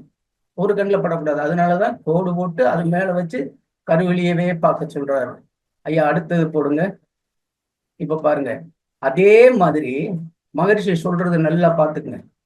அதே மாதிரிதான் ஒரு கற்பனை கோடு, அதில் உங்கள் 2 காதுகளையும் அப்படியே அதுல வச்சு இந்த இந்த பொசிஷன்லயே பாருங்க. கொஞ்ச நேரம் இந்த பொசிஷன் எப்படி கண்ணை வந்து அது முதல்ல பார்க்கும்போது பாத்தீங்களா, அதே மாதிரி இந்த கண்ணை பார்த்து இந்த 2 பொசிஷனையும் அப்படியே உங்க புருவ மத்தியில வாங்குங்க. 2 கண்ணு 2 காதையும் வந்து ஒரு கற்பனை கோட்டால் இணைத்திருக்கிறோம். அப்படி 2ஐயும் அப்படி பாக்குறோம். இதுல பார்த்துட்டு இப்படியே கொஞ்ச நேரம் பார்த்துக்கிட்டே இருக்கும்போது, ஐயா அடுத்த படம் போடுங்க. பாருங்க, மகரிஷி சொல்ற வார்த்தை பாருங்க, காதின் உட்பகுதியின் உள்ளே மனதை செலுத்துங்கிறாரு. அந்த இருட்டா இருக்கு பாத்தீங்களா, இதுக்குள்ள மனத்தை செலுத்துங்க. முதல்ல ஒரு கற்பனை கோடா போடுங்க. கற்பனை கோட்டா போட்டு கற்பனை கோட்டையை அரைந்து கொண்டு அதுல 2 காதையும் வச்ச படம் பார்த்தோம். அந்த படத்தை அப்படியே வாங்குங்க. உள்ளுணர்வு வாங்கிட்டீங்க இல்லையா, அந்த காது 2 காதுக்குள்ளேயும் இந்த மாதிரிதான் உள்ள கருவை உள்ள ஓட்ட போகாத. என்ன மகரிஷி சொல்றாரு, காதின் உட்பகுதியில் உள்ளே மனதை செலுத்துங்கள் அப்படிங்கிறாரு. அப்ப இந்த இடத்துல மனதை செலுத்துங்கன்னா ஏன் செலுத்த சொல்றாரு, உள்ள என்ன இருக்கு, அப்ப எது மேல மகரிஷி நிக்க சொல்றாரு அப்படிங்கும் போது அடுத்த படத்துல பாருங்க, தெரியும் பாருங்க. புரியுதுங்களா, எப்படி இருப்பாருங்க. அவர் உள்ள ஏன் போக சொல்றாருன்னா, அந்த இயர் கேனல் இருக்குல்ல, அதுதான் உள்ள போற வழி. அந்த வழியில போனோம்னா முதல்ல தடுக்கிறது தான் செவிப்பறை. அந்த செவிப்பறையின் மீது தவமை செய்யுங்கிறார். நல்லா கவனிக்கணும், இதுதான் செவிப்பறை. அப்ப என்ன பண்ணணும், 2 காதும் வச்சாச்சு ஒரு நேர்கோட்டுல. அந்த உள்ள அந்த கருப்புக்குள்ள ஒரு கேனல் மாதிரி ஒரு இது குகை மாதிரி போகுது, அதுக்குள்ள போறோம். போன உடனே இந்த இயர் கேனல் வருது பாத்தீங்களா, அதுதான் அந்த குகை. போன உடனே என்ன கேட்டீங்கன்னா, அங்க ஒரு ட்ரம் இருக்கு, அதுதான் செவிப்பறை. அந்த ட்ரம் மேல மனசு வச்சு தவம் இருங்கிறாரு. இப்ப இந்த படத்தை இருக்கிறதுல முழுமையா பார்த்துக்கிட்டு செவிப்பறை என்பது இதுதான் உறுதி செஞ்சுக்கிட்டு, இதே மாதிரி செவிப்பறை இன்னொரு பக்கமும் இருக்கிற மாதிரி அந்த 2 செவிப்பறையும், ஏன்னா காதை வந்து 2ஐயும் கோடுல இணைச்சிருக்கோம். அப்படின்னா 2 செவிப்பறை இருக்கும்ல, இந்த காதுக்கும் உள்ள போனா செவிப்பறை இருக்கும், இந்த காதுக்கும் உள்ள போனா செவிப்பறை இருக்கும். அப்புறம் 2 செவிப்பறையும் உள்ள அப்படியே போகும்போது என்னன்னா, 2 செவிப்பறையும் பக்கத்து பக்கத்துல இந்த கோட்டின் மேல இருக்கிறத பார்த்து இந்த செவிப்பறையின் மீது மனம் செலுத்தி தவம் இருக்கணும். இதுதான் அங்க வந்து கேட்பு உணர்வு. இதுதான் ரொம்ப முக்கியம். அப்ப 2 கோடு போட்டா தானே உங்களுக்கு அந்த 2 காதை வந்து தெரியும். உங்க காதை ஒரு காதை பார்த்தா ஒரு காது தெரியாது, ஒரு காதை பார்த்தா இன்னொரு காது மறந்து போயிடும். அதனாலதான் கற்பனை கோட்டால் 2 காதுகளையும் இணையுங்கள் பாரு. அப்ப இணைஞ்சவனே அந்த உள்ள போங்க, அந்த குகை மாதிரி இருக்கிற அந்த கருமையான உள்பதியின் உள்ள போனீங்கன்னா இந்த செவிப்பறை தெரியும். அப்ப அந்த செவிப்பறை தெரியும் போது நீங்க என்ன செய்யணும்னு கேட்டீங்கன்னா, இந்த செவிப்பறை இதே மாதிரி இந்த காதலே இருக்கிற மாதிரி இந்த காதலே இருக்கிற மாதிரி 2 செவிப்பறை காதையும் அப்படியே கற்பனை அப்படியே நினைச்சு அது மேலேயே தவம் இருந்தா காதுனுடைய புலன் உணர்வின் மீது நாம் வந்து ஆதிக்கம் செலுத்தக்கூடும். அதன் மேல் அமையும் போது அந்த அமைதியான நிலை அதுக்கு வரும். அந்த இது நம்மளுடைய என்ன சொல்ற பஞ்சேந்திரிய தவமே எதனால செய்யறோம், புலன்களை அடக்குவதுக்கு தான். அடக்கலை நம்ம நல்லா அடக்க முடியாது, கொஞ்சம் கொஞ்சமா பழகி புலன்களை அமைதிப்படுத்தன்னு தான் சொல்லணும். ஆரம்பத்துல அடக்க முடியாது, புரியுதுங்களா, அமைதிப்படுத்தணும். அப்படி அமைதிப்படுத்தும் போது தான் என்னன்னு கேட்டீங்கன்னா இந்த இது வருது. ரைட், அடுத்தது வந்து என்னன்னு கேட்டீங்கன்னா, இப்ப நம்ம வந்து இப்ப எல்லாம் பார்த்துட்டீங்க. அதாவது பஞ்சேந்திரிய தவத்துல உடம்புல எப்படி தவம் பண்றது, அதுக்கு அடுத்தது வந்து வாயில எப்படி தவம் பண்றது, நாக்கை எப்படி சுத்தி வைக்கிறது, அதுக்கு அடுத்தது வந்து மூக்குல எங்க அதை உணர்றது, அடுத்தது கண்ணுல ஒரு கற்பனை கோட்டால் இணைச்சு அது மேல வச்சு கருவிலிய பாக்குறது, அதுக்கப்புறம் அதே மாதிரி காதை ஒரு கோட்டால் இணைச்சு அந்த காதுக்குள்ள போய் இந்த செவிப்பறையை 2 செவிப்பறையும் பார்க்கணும். இந்த பக்கம் நான் ஒரு செவிப்பறை தான் கட்டியிருக்கேன், இதே செவிப்பறை அந்த பக்கம் இருக்கிற மாதிரி பார்த்து அந்த செவிப்பறை மேலேயே நம்ம மனம் செலுத்தணும். இதுதான் வந்து பஞ்சேந்திரிய தவங்கள் மீது மனம் சிதறாமல் இருப்பதற்கு செய்கின்ற தவ நுணுக்கம், மறந்துடக்கூடாது. இப்படி செஞ்சுட்டு முதல்ல என்ன பண்ணணும், இதெல்லாம் செஞ்சுட்டு 1 நிலையம் 2 நிமிஷம் 3 நிமிஷம் நில்லுங்க. நல்லா அமைதியா நின்றுட்டு நம்ம செய்ய போறோம். இப்போ அமைதியா நின்றுட்டு அது முடிஞ்ச உடனே மகரிஷி என்ன சொல்றாரு, அடுத்தது வருஷப்படி பார்த்தா ஒரு ஆக்னியில் 5 நிமிஷம் நிற்க சொல்றாரு, துரியத்துல ஒரு 5 நிமிஷம் நின்றுட்டு அதுக்கப்புறம் வந்து தவாற்றல் உடல் முழுப்பட்டு அப்ப தவ நிறைவுக்கு என்னென்ன வேணுமோ அதை பூரா செய்ய போறோம். அதுதான் முக்கியம். இப்ப என்ன செய்ய போறோம்னு கேட்டீங்கன்னா, தவத்தை இப்ப பாத்தீங்க இல்லையா, இந்த தவத்தை நம்ம இப்போது வந்து கரெக்டா நம்ம செய்ய போறோம். நல்லா நான் சொன்னதெல்லாம் நல்லா மனசுல பதிஞ்சிருக்குன்னு நினைக்கிறேன். ஒரு தவ பொசிஷன் எடுத்துக்கங்க. வீட்டுல வந்து நான் ஏற்கனவே சொல்றது, தவத்திற்குண்டான அந்த சூழ்நிலையை உருவாக்கி கொள்ளுங்கள். அதுதான் ரொம்ப முக்கியம். தவத்தினுடைய சூழ்நிலையை உருவாக்கிக்கோங்க. ஒரு நிமிஷம் தர்றேன், யாரும் உங்களை டிஸ்டர்ப் பண்ணாத அளவுக்கு. ஏன்னா இந்த தவ நுணுக்கத்துல 2 தவம் மாறி இந்த தவம் இது மகரிஷி சொல்லப்பட்ட சீர்தவம் இது. இதுக்கு அடுத்தது அந்த புலன்கள் மீது நம்ம எப்படி கண்ட்ரோல் பண்றதுக்கு அடுத்த தவம் வருது. அதை நம்ம சொல்றோம், நம்ம கொடுக்க போறோம். அதனால மகரிஷி சொன்ன இந்த சீரான தவத்தை முதல்ல செஞ்சுருவோம். அதெல்லாம் அமைதியா இருங்க. நல்ல அமைதியா தவ பொசிஷன் எடுத்துக்கங்க. எடுத்துட்டு அமைதியா உட்காந்துக்குங்க. அருட்பேராற்றல் இரவும் பகலும் எல்லா நேரங்களிலும் எல்லா இடங்களிலும் எல்லா தொழில்களிலும் உறுதுணையாகவும் பாதுகாப்பாகவும் வழி நடத்துவதாகவும் அமையுமாக. அன்னைக்கு வணக்கம், தந்தைக்கு வணக்கம், ஆஷான் அருட்தந்தை வேதவாத்திரி மகரிஷி அவர்களுக்கு வணக்கம். பஞ்சேந்திரிய தவம் முதல்ல தொடுப்புலனாகிய தோளின் மீது தவம். நான் படம் காட்டினேன் இல்லையா, காணொலி காட்டினேன் இல்ல, அந்த மாதிரி உட்கார்ந்து தோல் மீது சரட்டு மேலே ஆடைகள் அணிந்திருந்தாலும் உங்களுக்கு வந்து அந்த ஆடைகள் வந்து இல்லாத அளவுக்கு கற்பனை பண்ணி அந்த தோல் மேல தவம் இருங்க. ஒரு 10 எண்ணிக்கை தரேன். 1 2 3 4 5 6 7 8 9 10. இப்ப இந்த தோளின் மீது நான் தவம் இருக்கலையே இருந்த உடனே இந்த தோல் வந்து தொடுப்புல உணர்வு ஓரளவுக்கு அமைதியா உங்களுக்கு வந்துடும். அடுத்தது வந்து சுவை உணர்வின் மீது தவம், நாக்கின் மீது தவம். நான் சொன்ன மாதிரி அந்த நாக்கு இருக்கு பாத்தீங்களா, அந்த நாக்கை நான் காட்டினேன். நாக்கை நல்லா உள்ள மடக்கி மேல் எண்ணத்தோட தொட்டு நில்லுங்க கொஞ்ச நேரம். அந்த நுனி வந்து மேல் எண்ணத்துல இருக்கணும். அந்த நுனியும் மேல் எண்ணத்தையும் அப்படியே பார்த்த உடனே அந்த நாக்கு அந்த நுனியும் அந்த மடங்கின இடமும் பார்த்து மேலெண்ணம், இது 3 அந்த நேரத்துல பார்த்து நாக்கின் மீதே தவறுங்க. 1 2 3 4 5 6 7 8 9 10. அப்படியே நாக்கு மேலேயே மனசு வச்சு வந்துருங்க. இப்ப மூக்கின் மீது தவத்தை தொடங்க இருக்கிறோம். நல்லா உங்க மூக்கை நல்லா ஒரு தடவை பார்த்துங்க. கண்ண அமைதியான நிலையில மூச்சை லேசா இழுத்து பாருங்க. உள்ள மூச்சு போன உடனே அந்த உள்பகுதியில மோதி ஒரு உணர்வு உண்டு பண்ணும். அந்த இடத்துலதான் மனசு வைக்கணும். ஒரு அப்படியே மூச்சை இழுத்து பார்த்தீங்கன்னா அப்படின்னு வந்து உள்ள மூச்சு உள்ள மோதி அந்த இடத்துல டேர்ன் ஆகும், அதான் உள்ள போகும். அந்த இடத்துல மூச்சல இழுக்கும் போது அந்த உணர்வு இருக்கும்போது ஒவ்வொரு தடவையும் மூச்சு இழுத்து அந்த உணர்வையே பார்த்துக்கிட்டு இருங்க. 10 தடவை சொல்றேன். 1 2 3 4 5 6 7 8 9 10. இப்பொழுது பார்வை உணர்வாகிய கண்கள் மீது தவிர்க்க போறோம். கண்கள் மீது தவிர்க்கும் போது நான் முதல்ல காட்டின அந்த காலவழியில ஒரு கோடை அப்படியே உங்க முன்னாடி கற்பனையா வரைங்க. அதுக்கு மேல அந்த 2 கண்ணையும் அப்படியே பாருங்க. அந்த கண்ணுல இருக்கக்கூடிய கருவெளியை, உள்ள இருக்க கருவெளியை அது மேலேயே நில்லுங்க. நல்லா கவனமா பாருங்க. கற்பனை கோடு அது மேல உங்களுடைய கண்ணு, 2 கண்ணு இருக்கு. அதுல இருக்க கருவெளியவே அப்படியே கண்ணை மூடிட்டு அந்த கருவெளியவே நினைச்சு அது மேலேயே மனசை வச்சீங்கன்னா உங்களுக்கு மனசு தராது.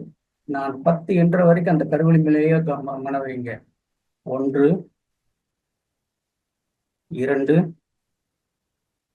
3 4 5 6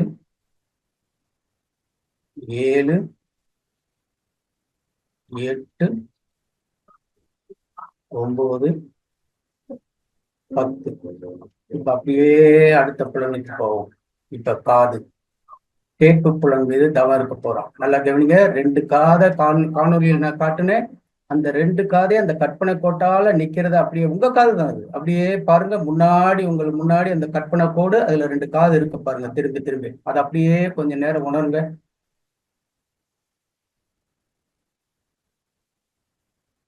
அந்த காதினுடைய உள்பகுதி உள்ள போங்க. அப்படியே காதின் உட்பகுதியின் உள்ளே மனதை அப்படியே உள்ள கொண்டு போங்க. அப்படியே உள்ள கொண்டுட்டு போயிட்டே இருங்க. அப்படியே உள்ள கொண்டுட்டு போயிட்டே இருந்தீங்கன்னா அடுத்த காணொலியில செவிப்பறை இருக்கு பாத்தீங்களா, அந்த செவிப்பறை தட்டும் பாருங்க. அந்த செவிப்பறையில அப்படியே மனத்தை செலுத்துங்க. அதே மாதிரி செவிப்பறை இந்த பக்கம் ஒண்ணு இருக்கு பாருங்க. இந்த காணொலியில காட்டின அதே செவிப்பறை இந்த பக்கம் இருக்கிற மாதிரி 2 செவிப்பறை மேலும் அட்டே டயத்துல அதுலயே மனசை செலுத்துங்க. 1 2 3 4 5 6 7 8 9 10. இப்போ பஞ்ச இந்திரியங்கள் மீது மனதை வச்சு நல்ல மனசிதறாம இருந்துட்டோம். இந்த நான் சொன்ன நுணுக்கங்கள் படி நீங்க தனியா இருந்து பயிற்சி செஞ்சீங்கன்னா அது எப்போதும் உங்களுக்கு மனம் சிதறவே சிதறாது. இப்ப 5 இந்திரியங்களை முடிச்சுட்டேன். மகரிஷியனுடைய அடுத்த சீர்வரிசை என்ன தெரியுமா? இதை முடிச்ச பின்னாடி அப்படியே அந்த காதுல இருந்து அப்படியே நெத்த புருவ மத்திக்கு போயிருங்க, ஆக்னைக்கு போயிருங்க. அந்த ஆக்னைக்கு போன உடனே நீங்க என்ன பண்ணணும்? புருவ மத்தியிலிருந்து என்னுடைய தவநுணுக்கப்படி நேரா உள்ள போய் இந்த ஆக்னை சக்கரம் எங்க இருக்கோ, இந்த சுழுமுனை நாடி உட்பகுதியில எந்த இடத்துல இருக்குன்னு தெரியும் உங்களுக்கு. அந்த இடத்துல கொஞ்ச நேரம் நில்லுங்க. ஒரு 10 எண்ணிக்கைக்கு ஆக்னையில நில்லுங்க. உள்ள சுழுமுனை நாடி இருக்கிற இடத்துல 1 2 3 4 5 6 7 8 9 10. அந்த உள்ள சுழுமுனை நாடியில் உள்பக்கம் இருக்கிற அந்த ஆக்னா சக்கரத்தை அப்படியே புருவ மத்திய கொண்டு நிறுத்துங்க. புருவ மத்தியில இந்த ஆக்னா சக்கரம் அப்படியே சொல்லட்டும்.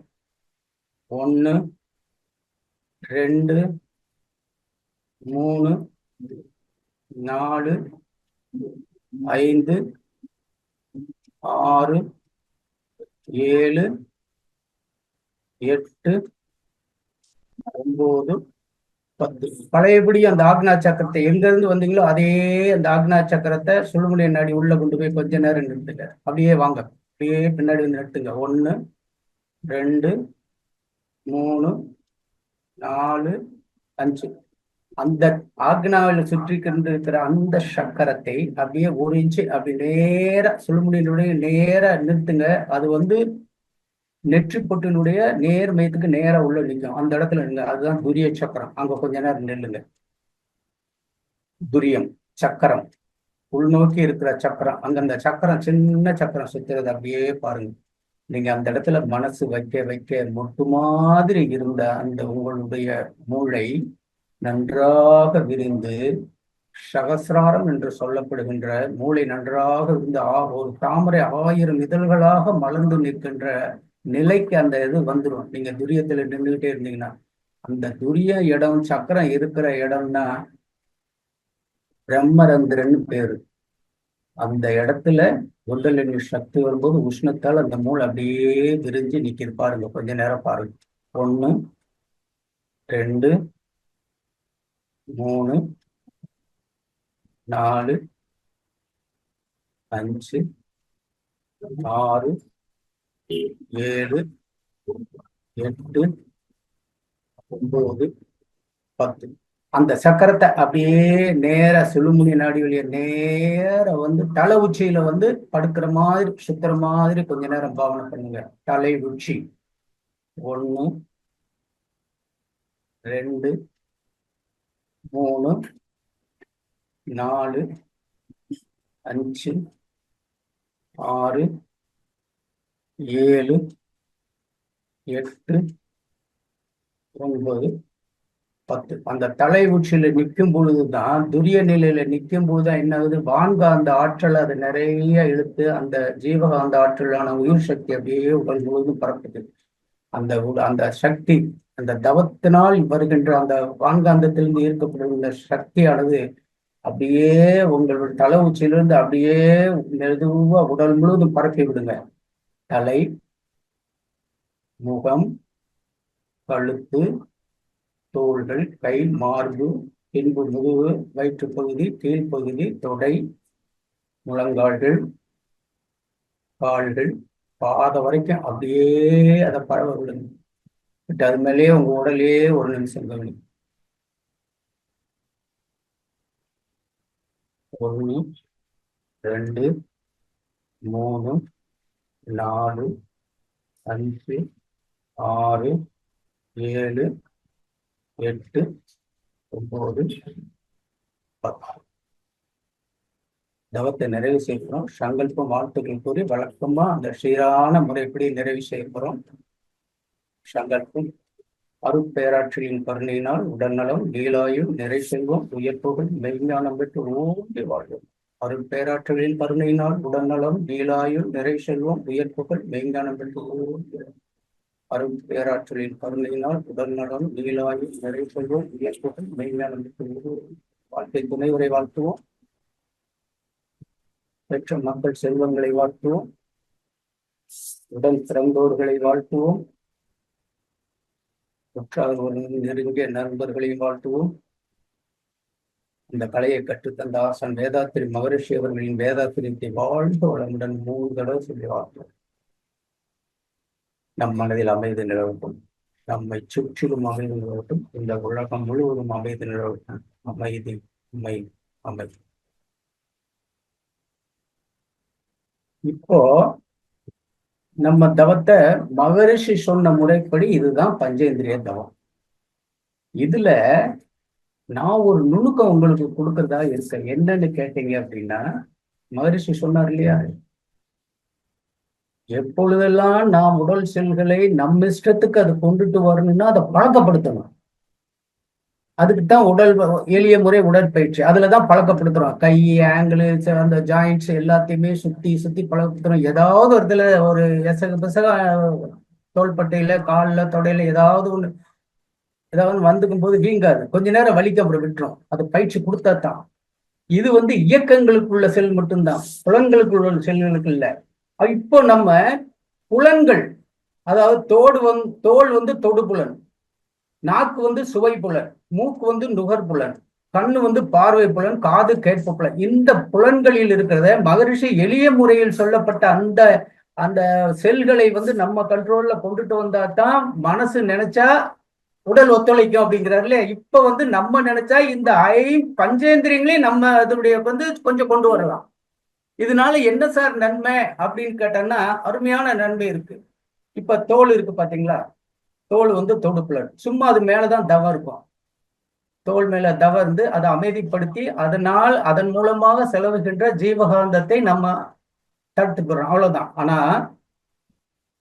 அந்த செல்லை நம்ம கண்ட்ரோல்ல கொண்டு வர வேண்டாமா?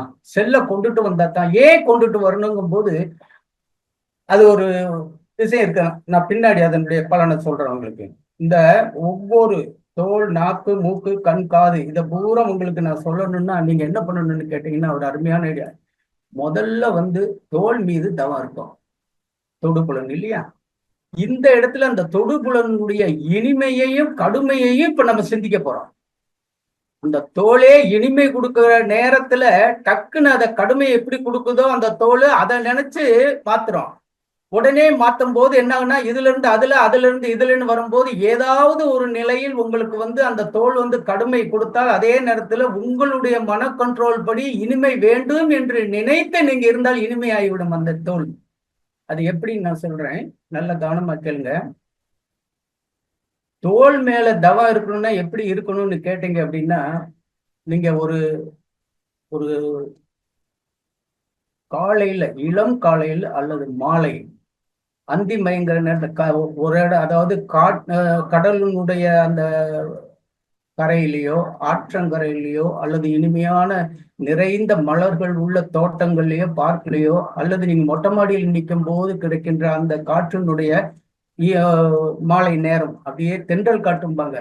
அந்த தென்றல் காற்று உங்க உடம்புல எப்படி படுதோ அந்த இனிமே இப்ப நீங்க உணரணும். உங்க மனசுல உங்க மூளை மூலமாக, மூளை செல்கள் தானே இதுக்கு காரணம். எப்பவுமே பாருங்க, இன்ப துன்பங்களை கொடுப்பது மூளை செல்கள் தான், உணர்வது உடல். அதை நல்லா கவனிச்சுக்கணும். அப்படி இருக்கும்போது நீங்க என்ன பண்ணணும்னு கேட்டீங்கன்னா, அந்த தோலானது நல்ல இனிமையா தென்றல் காற்று என்று சொல்ல பிரீஸ் அப்படிம்பாங்க. தென்றல் காற்று எப்பொழுது வீசுகிறதோ எப்படி சந்தோஷமா நீங்க அனுபவிக்கணும். அந்த இதை ஒரு 10 எண்ணிக்கைக்கு நீங்க அனுபவிக்கணும். அந்த 10 எண்ணிக்கைக்கு அனுபவிச்சுட்டு அதே மாதிரி அதை விட்டுட்டு அது இனிமை. எப்ப அந்த தோலுக்கு கடுமை வரும்?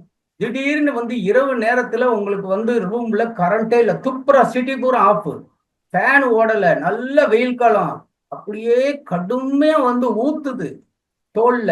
எப்படி இருக்கும் உங்களுக்கு? அந்த தோலின் மீது அந்த வேர்வை அப்படியே ஊத்துது. அப்படி ஊத்தும் போது உங்களுக்கு எவ்வளவு கஷ்டப்படுவீங்க. அதையும் நீங்க நினைக்கணும். இந்த இனிமையும் நினைச்சு அதையும் நினைச்சீங்கன்னா இந்த தோலினுடைய செல்லுகள் உங்களுக்கு பழகிடும். அப்படி பழகும் போது ஏதாவது ஒரு இடத்துல, இப்ப உங்க வீடு இருக்குன்னு வச்சுக்கங்களேன், வீட்டுல அப்படி கரண்ட் போச்சுன்னா மாத்தி நீங்க போட்டுக்கலாம். இது வச்சிருப்பீங்க இல்லையா, யூபிஎஸ் வச்சிருப்பீங்க, மாத்தி போட்டுக்கலாம். ஆனா இல்லாத இடங்கள்ல நீங்க என்ன பண்ணணும்? அதுக்குத்தான் நம்மளுடைய அறிவு அடாப்டபிலிட்டிம்பாங்க.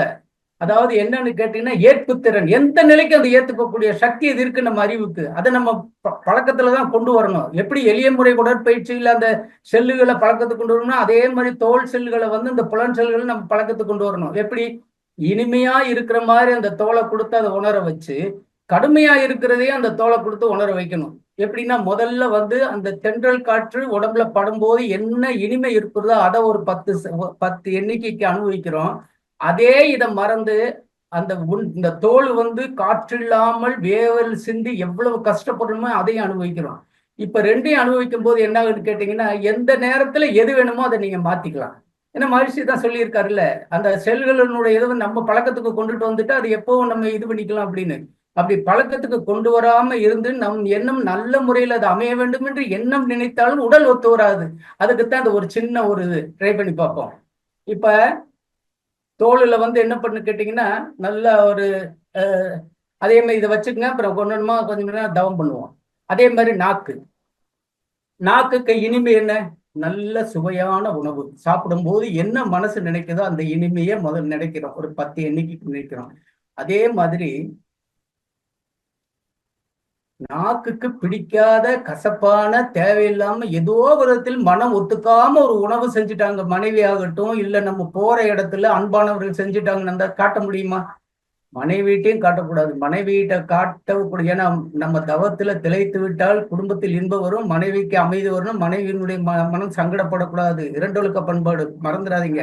அந்த நேரத்திலயும் சரி, கடுமையான உணவையா இருக்கு, இது ஒரு மாதிரி இருக்குங்கும் போது சாக போறது இல்லை, என்ன நோயும் வரப்போறது இல்லை. ஆனா சுவையில தான் டிஃபரன்ஸ்.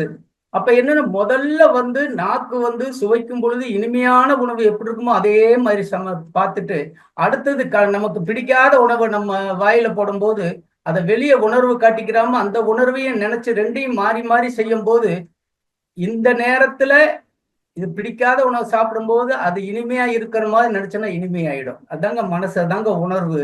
அதுதான் சுவை புலனுடைய நம்ம கண்ட்ரோல்ல கொண்டு வர்றது. புரிஞ்சுக்குங்க. ஏன்னா சில நேரங்கள்ல இந்த மாதிரில செய்யும் போதுதான் மற்றவங்கள் மனம் நோகாத அளவுக்கு நம்ம இதை அப்படி மாத்திக்கலாம்.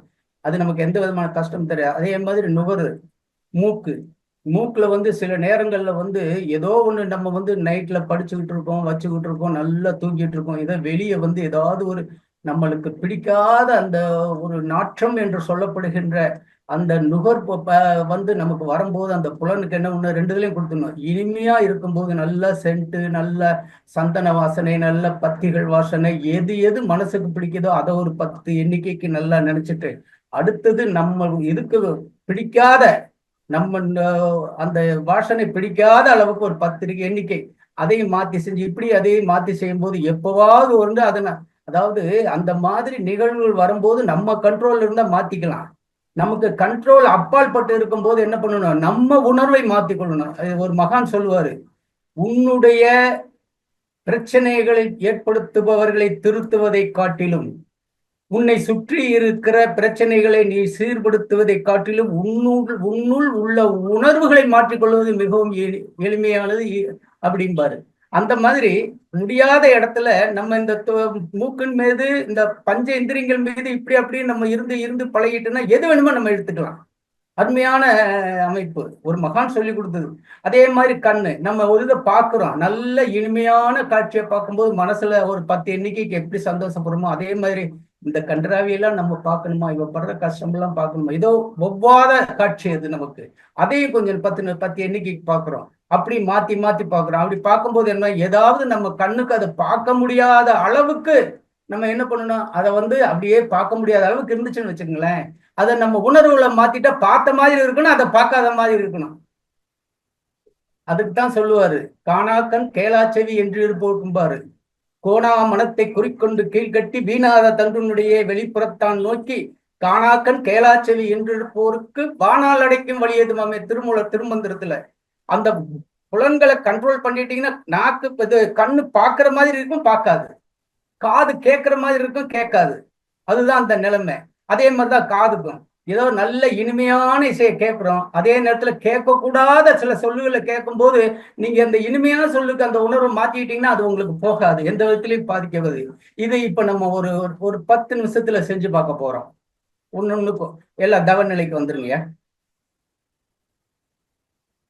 எல்லாம் உங்களை தொந்தரவு பண்ணாத அளவுக்கு இடத்தை அமைத்துக் கொள்ளுங்கள். ஒரு 10 நிமிஷம், அதுக்கு மேல போகாது, கவலைப்படாது. முதல்ல தொடுபுலன், தோல் மீது இனிமை உணர்வு பார்த்துங்க. அதாவது இந்த தோல் வந்து உங்களுக்கு உணருது அப்படியே இந்த பிரீஷ். நான் முதல்ல சொன்ன மாதிரி கடற்கரை காற்று காலை நேரம் அல்லது மாலை நேரம், அதே மாதிரி ஆற்றினுடைய காற்று, ஆற்றிலிருந்து வீசுகிற அந்த ஆற்று ஓரத்துல உட்காந்துருக்கும் போது எப்படி இருக்கும் அந்த இனிமை. அது இல்லாதவங்க மொட்டை மாடியில அங்கே இங்கே மேல் மாடியில போய் அந்த இனிமையான காற்று தோல்ல படும்போது அது எப்படி இனிமையா சுகமா இருக்கும். அந்த சுகமான உணர்வு ஒண்ணுங்க. 1 2 3 4 5 6 7 8 9 10. இப்பவே அந்த தோல் வந்து கடுமையான உணர்வு ஒன்றது இப்ப பார்க்கணும். இனிமையை பார்த்துட்டீங்க, அந்த தோல் வந்து கடுமையா, அதாவது காற்றே இல்லை, நைட்டு நேரம் படுக்க முடியல, கொசு தொந்தரவு, அது இது அப்படியே ஊத்துது, அப்படியே ஊத்துது. அந்த தோலினுடைய கடுமையை இப்ப அப்படியே பாக்குறீங்க. முதல்ல இனிமையை பார்த்தீங்க, அதுக்கு ஆப்போசிட்டா கடுமையை பாருங்க. 1 2 3 4 5 6 7 8 9 10. அடுத்தது சுவை புலனுக்கு வருவோம், நாக்கு. அந்த நாக்குல நீங்க சாப்பிடும்போது எப்படி இனிமையான உணர்வு உங்க உடம்புல உங்க மனசுல நினைச்சீங்களா, அந்த இனிமை உணர்வை நினைங்க. ஏதாவது ஒண்ணு நல்லா எப்பவாவது வாழ்க்கையில நல்லா சாப்பிட்டுருப்பீங்களா, அந்த நினைவை நினைச்சு எவ்வளவு சந்தோஷப்பட்டீங்களோ அந்த இதை இப்ப நினைங்க. 1 2 3 4 5 6 7 8 9 10. அதே சுவை புலன்னு கடுமையா உணரும்போது பார்த்துங்க, உங்களுக்கு ஒவ்வாத உணவு ஏதோ கொஞ்சம் வச்சுட்டாங்க, ஏதோ சுவையில கூடுதல் ஒவ்வாத சுவையா இருக்கும் போது அதை வெளிக்காட்டாம எப்படி வெளிக்காட்டுவீங்களோ அதை மனசுல அப்படியே நினைச்சிருங்க. 1 2 3 4 5 6 7 8 9 10. அதே மாதிரி பார்வை புலன், கண்ணுல ஒரு நல்ல காட்சியை பாருங்க. தெய்வத்தினுடைய ஆராதனையோ ஏதோ ஒன்று உங்களுக்கு மனசு பிடிச்ச இயற்கை காட்சியோ அல்லது உங்களுக்கு பிடித்த தெய்வத்தினுடைய அந்த முகமோ வசனம் அதாவது என்ன சொல்லுவாங்க, சந்தனமும் அப்படி வாசம், அந்த இது எல்லாம் அப்படி இறைவனை பார்க்குறீங்க இல்லையா, அப்படி பார்க்கும்போது ஏற்படுகிற ஏதோ ஒரு காட்சி, இனிமையான காட்சி, அது இயற்கையா இருக்கலாம், உங்களுக்கு பிடித்த இடமா இருக்கலாம், ஏதாவது அந்த இடத்த அப்படியே இனிமையா கண்ணுல பாக்குற மாதிரி காட்சியா பாருங்க. இனிமையா பார்த்து அந்த முகம் வந்து அப்படியே சிரிச்ச முகத்தோட அப்படி அதை அனுபவிங்க. 1 2 3 4 5 6 7 8 9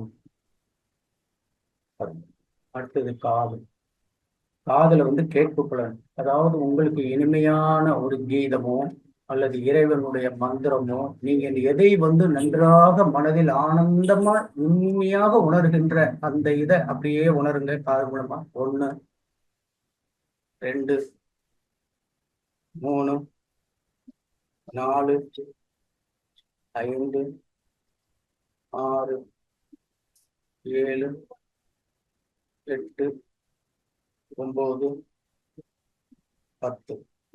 அதே மாதிரி காதை வந்து கடுமையான ஒளி, உங்களுக்கு பிடிக்காத ஒளி, சப்தங்கள் அதிகமா இருக்கு, உங்களுக்கு பிடிக்கவே இல்லை, அங்க பிடிக்காது இருக்கும்போது உங்க மனநிலை எப்படி இருக்குமோ அதை நினைங்க. இப்போ 1 2 3 4 5 6 7 8 9 10.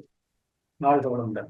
இப்போ இந்த பஞ்ச இந்திரியங்களான தோல், நாக்கு, மூக்கு, கண், காது, இதை பூரா அப்படியே நீங்க வந்து இனிமையும் கடுமையும் மாறி மாறி நீங்க பண்ணும் பொழுது, ஒரு தடவை செஞ்சா போதும். அப்படி செஞ்சிட்டீங்கன்னா எந்த சூழ்நிலையில் வந்து கடுமை இருக்கோ அதை நீங்க இனிமையா மாத்திக்கலாம்.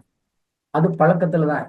இது எப்படி தோணுச்சுன்னா, மகரிஷி எப்படி வந்து இந்த செல்களை வந்து நம்ம கண்ட்ரோல்ல கொண்டுட்டு வந்த உடனே மனசு இனிமையா நினைக்கும் போது உடல் ஒத்து வராதுன்னு சொல்றாங்கல்ல, நன்மை பயக்கும் விதத்தில் மனம் நினைத்தாலும் உடல் ஒத்து வராது. அதே மாதிரி இந்த மாதிரி நேரத்துல நீங்க மாத்தி மாத்தி அமைச்சு அந்த ஒவ்வொரு பஞ்சேந்திரியனுடைய செல்களையும், மூலையில தானே இருந்தேன், அந்த செல்களை பூரா நீங்க மாத்தி மாத்தி அமைச்சு பண்ணீங்கன்னா உங்களுக்கு வந்து கடுமையான நேரத்துல கூட அந்த பழக்கம் வரும்போது அது இனிமையாக நீங்க உணரக்கூடிய அந்த பக்குவம் உங்களுக்கு வந்துடும். அதான் 5 உயர்நிலைகளில் மூளைகளுடைய செயல். பிரேம் சீமா, ரிசிப்டிவிட்டி, அடாப்டபிலிட்டி, மேக்னானிமிட்டி, கடைசியில வந்து என்ன ஒண்ணு, கிரியேட்டிவிட்டி. இந்த 5 பிரேம் சி பீக்கு வந்து என்ன சொல்லுவாங்க, ஒன்னொன்னுக்கும் ஒவ்வொரு பிரின்சிபல் மாதிரி நான் வச்சிருக்கேன். அதை உங்களுக்கு பாடம் எடுக்கும் போது முடிஞ்சா அதை நான் கொடுக்குறேன். இப்போ சொன்னா டைம் போயிட்டே இருக்கும்.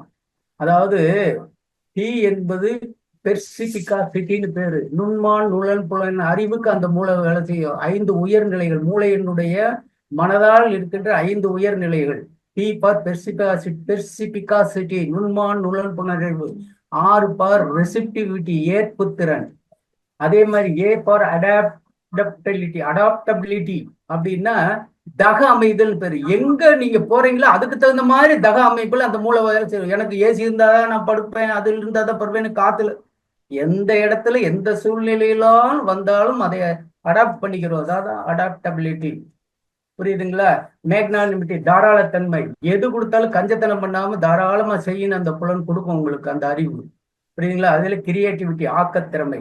எப்பவும் ஒரு மனசுல வந்து எந்த செயலும் ஆக்கக்கூடிய சக்தி அந்த உங்களுக்கு அந்த ஞானம், அந்த அறிவு கொடுத்து விடும்.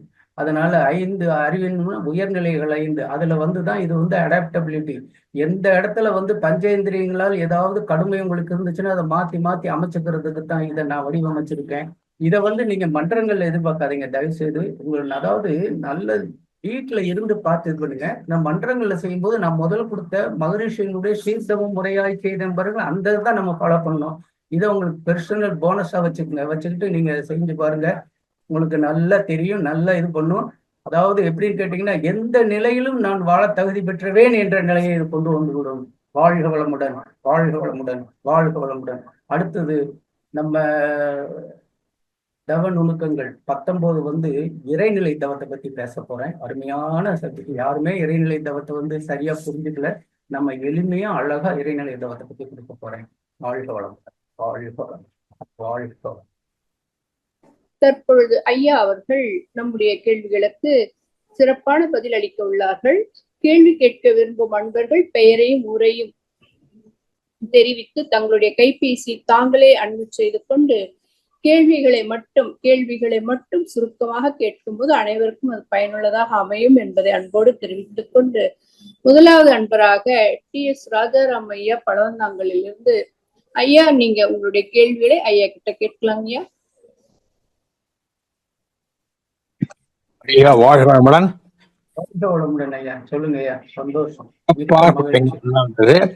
ரொம்ப ரசித்து கேட்டது. இந்த பின்பகுதி இந்த நுணுக்கம் கொடுத்தோம் பாருங்க, ஒரு புலனுடைய மேக்சிமம் மினிமம் லெவலுக்கு நம்ம செல்கள் பழக்கங்கிறது ரொம்ப அருமையா இருந்ததுயா. யாருமே சொல்லாத தகவல் கொடுத்தீங்க, நன்றியா. ஏன் நான் 2 சந்தேகம் வச்சிருக்கேன். ஒன்னும் எல்லாருக்கும் வரக்கூடிய சந்தேகத்துல எனக்கு ஒரு சந்தேகம் இருக்கு. இந்த மூக்கிய மீது தவம்ங்கிறதுல எனக்கு ஒரு புது சந்தேகம் இருக்கு. என்னன்னு சொன்னால், மூக்குன்னு அடின்னு ஒரு இடத்துல சொல்றாரு, இந்த இடத்துல மூக்கு முனை விழிப்பா இருக்க ஒரு கவிதையே வருது. இந்த மூக்கு முனையும் அடியும் ஒன்னா வேறா? மூக்கு முனை அடி எல்லாம் ஒண்ணுதான். நல்லா மூக்கு முனை என்பது இதை நீங்க எடுத்துக்க கூடாது. முனையின் மூக்கு என்றாலே எலும்பு துருத்தி கொண்டு இருப்பதுதான் மூக்கு. இது சதை. இது இது என்னன்னு கேட்டீங்கன்னா, இது வெளியே இருக்கிற பிராணவாயுவை இழுக்கும் பொழுது, காற்றை இழுக்கும் பொழுது அந்த பிராணன் இதுக்குள்ள வழியா போறதுக்கு போய் இங்க அடையிறதுக்கு தான் இந்த இதனுடைய அமைப்பு இறைநிலை பொறுத்திருக்கு. மூக்கு நுனி என்பது இந்த இப்ப சாதாரண மண்டையோடு பார்த்திருக்கீங்க இல்லையா? அப்படி மண்டையோடு பார்க்கும்போது பாத்தீங்கன்னா இந்த இடத்துல இந்த கொஞ்சம் நீட்டிட்டு இருக்கும் எலும்பு. அதுக்கப்புறம் தான் இந்த இடத்துல 2 ஓட்டம் தெரியும். இதுதான் நுனி. இந்த இடம் என்னன்னு கேட்டீங்கன்னா சதைப்பற்று. இந்த காற்று உள்ள போறதுக்கு வழிவகுத்து கொடுக்குது. அவ்வளவுதான். எப்படி காது பொந்து மாதிரி போங்க, அப்புறம் நீங்க செவிப்பறைய பாருங்கன்னு சொல்றாரு இல்லையா? அதே மாதிரி இந்த காற்று உள்ள போனோன்னா இது மோதுறவன்னு இந்த இடம் உங்களுக்கு உணர்வு இருக்காது. காத்து எல்லா இடத்துலதான் ஓதிக்கிட்டு இருக்கு. இங்க மோதுது, இங்க மோதுது, இங்க மோது, எல்லாம் மோதுது. ஆனா அதே நேரத்துல உள்ள இழுக்கும் போது இந்த மூக்கு முனை இருக்கு இல்லையா, அதனுடைய அடிப்பகுதினா அந்த கீழ் பகுதி அது போகும்போது நீங்க இழுத்து பாருங்க. அப்படி போகும்போது இந்த இடம் தான் உங்களுக்கு அப்படியே அந்த உணர்வு வரும். அந்த இடத்த நினைங்க. அந்த இடத்த நினைக்கும் போது ஆட்டோமேட்டிக்கா இதையே நினைச்சு மொத்தமா நினைச்சுக்குங்க. எந்த இடத்துல காற்று பட்டு அந்த உணர்வு உங்களுக்கு தெரியுதோ அதுதான் மூக்கு. அதனால அவர் என்ன பண்றாருன்னா, மூக்கினுடைய அடிப்பகுதி தண்டு பகுதிங்கும் போது உள்ள இருக்கிற அந்த தண்டு பகுதி அதை நம்ம பார்க்க முடியாது. அது கற்பனை செஞ்சுதான் பார்க்கணும். ஆனா அதே நேரத்துல உணர்வு மூலமா அதை பார்க்கலாம். மூக்கை இழுக்கும் போது பார்த்து நல்லா இழுத்து பாருங்க. இப்போ நீங்களே இழுத்து பாருங்க. அப்படி இழுக்கும்போது இந்த இடம் தான் மோதும். இந்த இடம் தான் தண்டு தெரியுதா? இந்த இடத்துல என்ன உங்களுக்கு மூக்கு மோதிர உணர்வு இந்த இடத்துல வராது. அதனால இந்த இடம் தைரியமா இந்த இடத்துல பாருங்க. இந்த இடத்துல பார்த்து அந்த உணர்வு காத்தை இழுத்த உடனே அந்த உணர்வு வந்த உடனே அப்படியே மூக்க பூரா நினைங்க. அவ்வளவுதான். ரொம்ப அருமையா விளக்கி கொடுத்துக்கு. ரொம்ப நாள் சந்தேகம் இது, இன்னைக்கு கிளியர் ஆச்சு. அதே மாதிரி மகரிஷி ஆக்கினை தவம் செய்யும் போது மூக்கு நுனியும் போது அந்த இடம் தான். அந்த மூக்கு நுனி, இந்த புருவ மத்தி, இந்த 3ஐயும் அட்டே டயத்துல நினைச்சாதான் ஈஸியா போய் அந்த எண்ணம் போய் அங்க போய் ஒட்டும். ஒன்னா பார்க்கலாம் ஒரே மாதிரி. நீங்க இது 2ஐயும் பார்த்துட்டு இந்த நுனியை பாத்தீங்கன்னா மனசு நிக்காது, பார்க்கவும் முடியாது. பிராக்டிக்கலா பாருங்க. இந்த இடத்த நினைச்சுக்கிட்டீங்கன்னா பக்கத்துல இருக்கிற 2 புருவ மத்தி இது ஜாயிண்ட் ஆயிடுதுல. அப்ப அதனாலதான் அதுக்கு முச்சந்தி வீடுன்னு வச்சிருக்காங்க சித்தர்கள். முச்சந்தி வீடு. அதனால அந்த இடத்துல பாத்துக்கலாம். வேற என்னையா சந்தேகம் சொல்லுங்க. நல்ல விளக்கம் கொடுத்தீங்க, ரொம்ப நன்றியா. அடுத்த சந்தேகம் என்னன்னா, இதுக்கு பேரே பஞ்சேந்திரிய தவம். இப்ப தோல் நாக்கு மூக்கு பண்ணிட்டு நம்ம அதுக்கப்புறம் நம்ம ஏன் அத்தோட நிறுத்திக்கலாமே? அதுக்கு மேல ஏன் பூர்வ மத்தியும் துரியம் போகணும்? பூர்வ மத்தியம் ஆக்கினையும் துரியம் எதுக்கு போகணும்னு கேட்டீங்கன்னா அருமையான கேள்வி. அந்த 5 எந்திரியங்களையா அதன் மேல அமைதி பண்ணிருக்கீங்க இல்லையா? அந்த 5 எந்திரியங்களும் அமைதி பண்ணிருக்கும் பொழுது அந்த ஜீவகாந்தம் நிறைய உடல்ல இருந்திருக்கும். எப்பொழுதெல்லாம் பஞ்ச இந்திரியங்கள் அமைதி கொள்ளுதோ அப்போ ஜீவகாந்த செலவு கிடையாது. அந்த ஜீவகாந்தம் அதிகமாக குவிந்து நல்ல நிலை இருப்பா அதை கொண்டுட்டு நீங்க ஆக்கினையில செலவு பண்ணீங்கன்னா ஆக்கினை தான் ஆன்மீகத்தின் திருப்பு முனை. அதுக்கு வழிவகுக்கக்கூடியது. அப்ப அந்த அந்த ஜீவகாந்த சக்தியானது ஆக்னியில போய் நிக்கும் போது ஆன்மீக திருப்பு முனையான அந்த இடத்துக்குள்ள வந்து அருமையா அங்க போய் அமையும் போது அதுல கொஞ்ச நேரம் இதுல இருந்து அனுபவிச்சு அந்த ஆன்மீக திருப்பு முனையை கொடுத்து அப்படியே கொண்டு போய் துரியத்துல நின்று அந்த இடம் தான் இறைநிலை வாயில் நம்மளுடைய உயிர் சக்தி. ஏன்னா எல்லாமே பஞ்ச இந்திரியங்களை எப்பொழுது நீங்கள் அடக்க முடியாது, அமைதிப்படுத்துகிறீர்களோ அப்பொழுதெல்லாம் ஜீவகாந்த செலவு கம்மி. வான்காந்தத்தில் இருந்து கோடிக்கணக்கான உயிர் துகள்கள் இந்த உடம்புல வந்துகிட்டே இருக்கு, மொத்தம் சேர்ந்துகிட்டே இருக்கு. செலவு வருது, செலவாகுது, வரவு செலவு. இதுல அதிகமா இருந்தா லாபம், கம்மியா இருந்தா லட்டம். அப்ப பஞ்ச இந்திரியங்கள் பண்ணும் போது அதை அமைதிப்படுத்தும் போது அந்த பஞ்ச இந்திரியங்கள் மூலமாக செய்கின்ற அந்த வெளியாகின்ற ஜீவகாந்தம் குறையுது. அப்ப உடல்ல அதிகமா இருக்கிறனால அந்த இதை வந்து நம்ம எதுக்கு இருக்கோம், அந்த பஞ்சேந்திரியத்தை எதுக்கு, இறைவனை பார்க்க, வாழ்க்கையினுடைய நோக்கத்தை அடைய. அதனால என்ன பண்ணணும், வாக்கத்தை இறைவனை பார்க்கணும். வாழ்க்கையின் நோக்கமே அதுதானே, தன்னை அறிந்து அதன் மூலமாக இறை உணர்வு. அப்ப தன்னை அறியறதுக்கு என்ன பண்ணணும், தன்னுடைய உயிரினுடைய துடிப்பை எங்க அறியணும், ஆக்னையில தான் அறியணும். அப்ப அந்த ஜீவகாந்தம் ஆக்னைக்கு சரிப்படுது. அதேதான் ஆன்மீக திருப்புமுனை. அப்படியே கொண்டு போய் துரியத்துல கொண்டு போய் நிறுத்தினா அந்த ஜீவகாந்தம் அப்படியே இருக்கும்போது அது இறைநிலை வாயில்ல நிற்கும் போது அந்த இறைநிலையோடு கொண்டு போறதுக்கு வசதிகள் இருக்கு. அதனாலதான் இதுல இருந்த மகரிஷி செய்கின்ற அத்தனை காரியங்களும் அருமையா. வாழ்க வளமுடன். அருமையா ஐயா, இந்த விளக்கத்தை நீங்க நுணுக்கத்தோடு சேர்த்து கொடுத்தா சந்தேகம் கேட்டிருக்க மாட்டானா. நன்றியா. ஏற்கனவே நான் கொடுத்துருக்கேன் நிறைய தவ நுணுக்கங்கள் 1, 2, 3 தானே பேசியிருக்கேன். நீங்க திருப்பி கேட்கறீங்க, அதான் ரொம்ப நல்லது. மத்தவங்களும் இன்னும் வராதவங்களை வாழ்க வளமுடன். வாழ்க வளமுடன். கேள்வி நாயகன் அல்லவா நீங்கள், அருமை அருமை அருமை. வாழ்க வளமுடன் ஐயா, மிக்க நன்றிகள் ஐயா, வாழ்க வளமுடன். அடுத்ததாக கிருபாநிதி அம்மா, நீங்க ஐயா கிட்ட உங்களுடைய கேள்விகள் கேட்கலாமா? அம்மா வாழ்க வளமுடன். ஐயா வாழ்க வளமுடன். ஐயா வாழ்க வளமுடன். அம்மா ஐயா சிறப்பானது. ஒன்னொன்னுல என்ன புதுமை இருக்குன்னு கேட்டுக்கிட்டு உட்கார்ந்துருக்க, ஒரு புதுமையா இருந்தது ஐயா. ரொம்ப புதுமை இல்ல, ரொம்ப உணர்ற சக்தியா இருந்தது ஐயா. வாழ்க வளமுடன். இப்ப நீங்க பஞ்சேந்திரிய தவத்தை பத்தி அழகா சொன்னீங்க.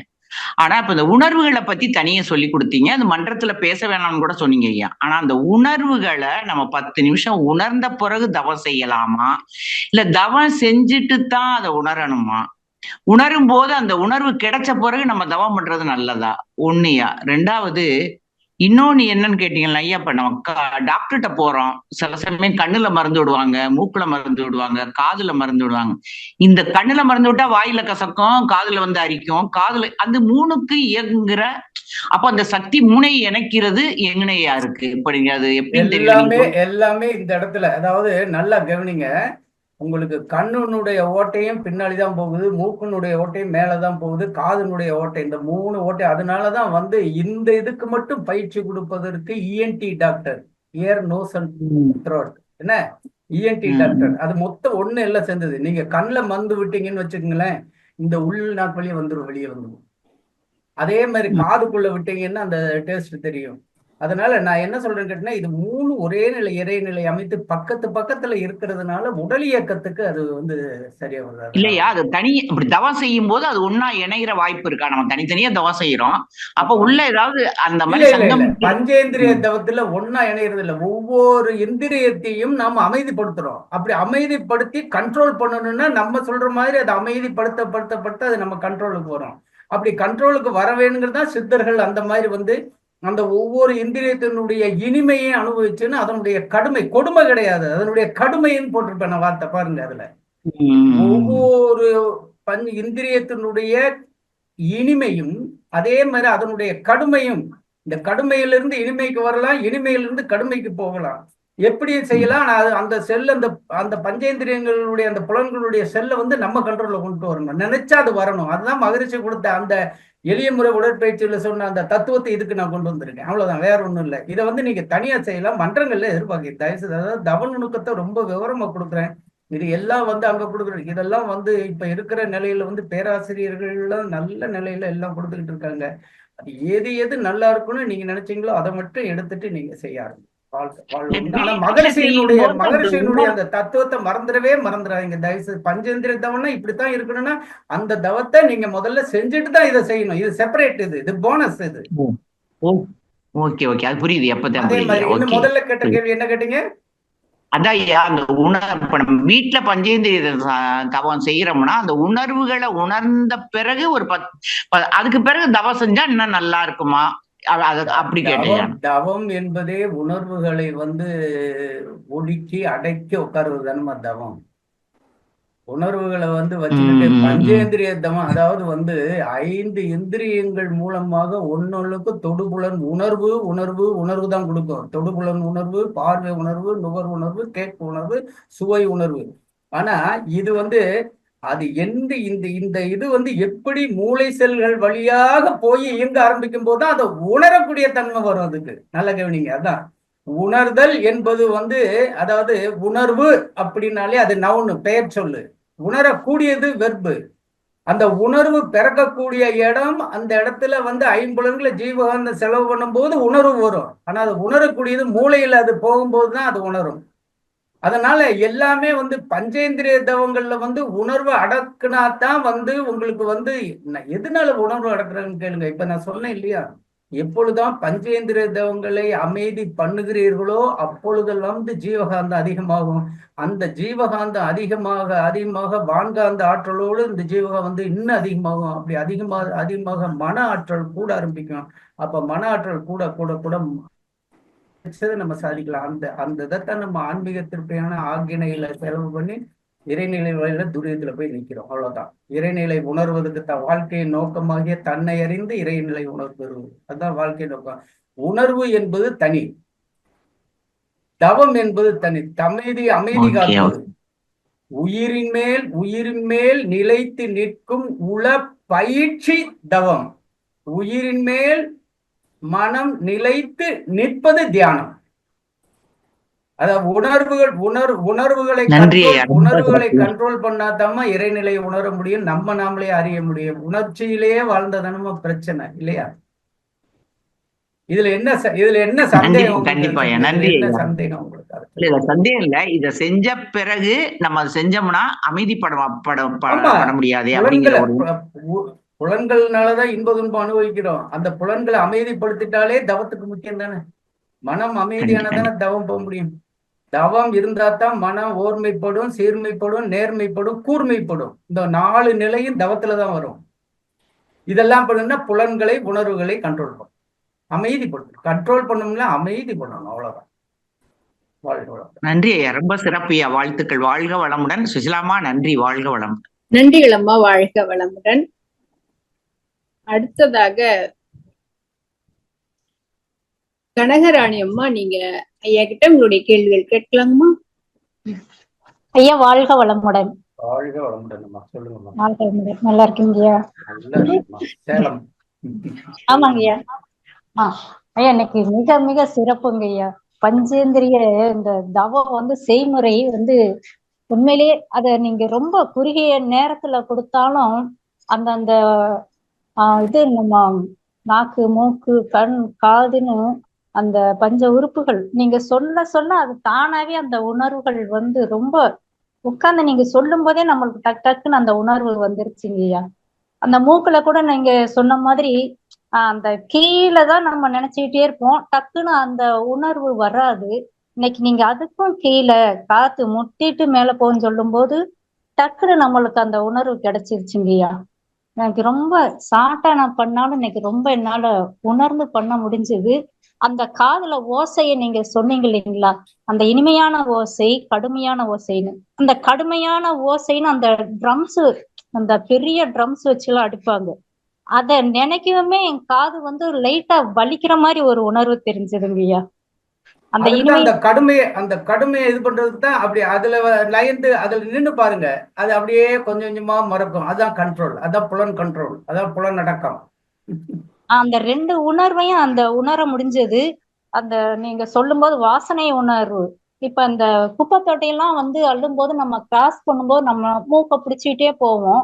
ஆனா நான் நினைப்பேன், கொஞ்சம் கிராஸ் பண்ணும் போதே நம்மளால முடியல, ஆனா அந்த வேலையிலேயே அவங்க செய்யறாங்கல்ல, எப்படி அவங்க மட்டும் அதுல இருந்து செய்யறாங்க அப்படின்ட்டு.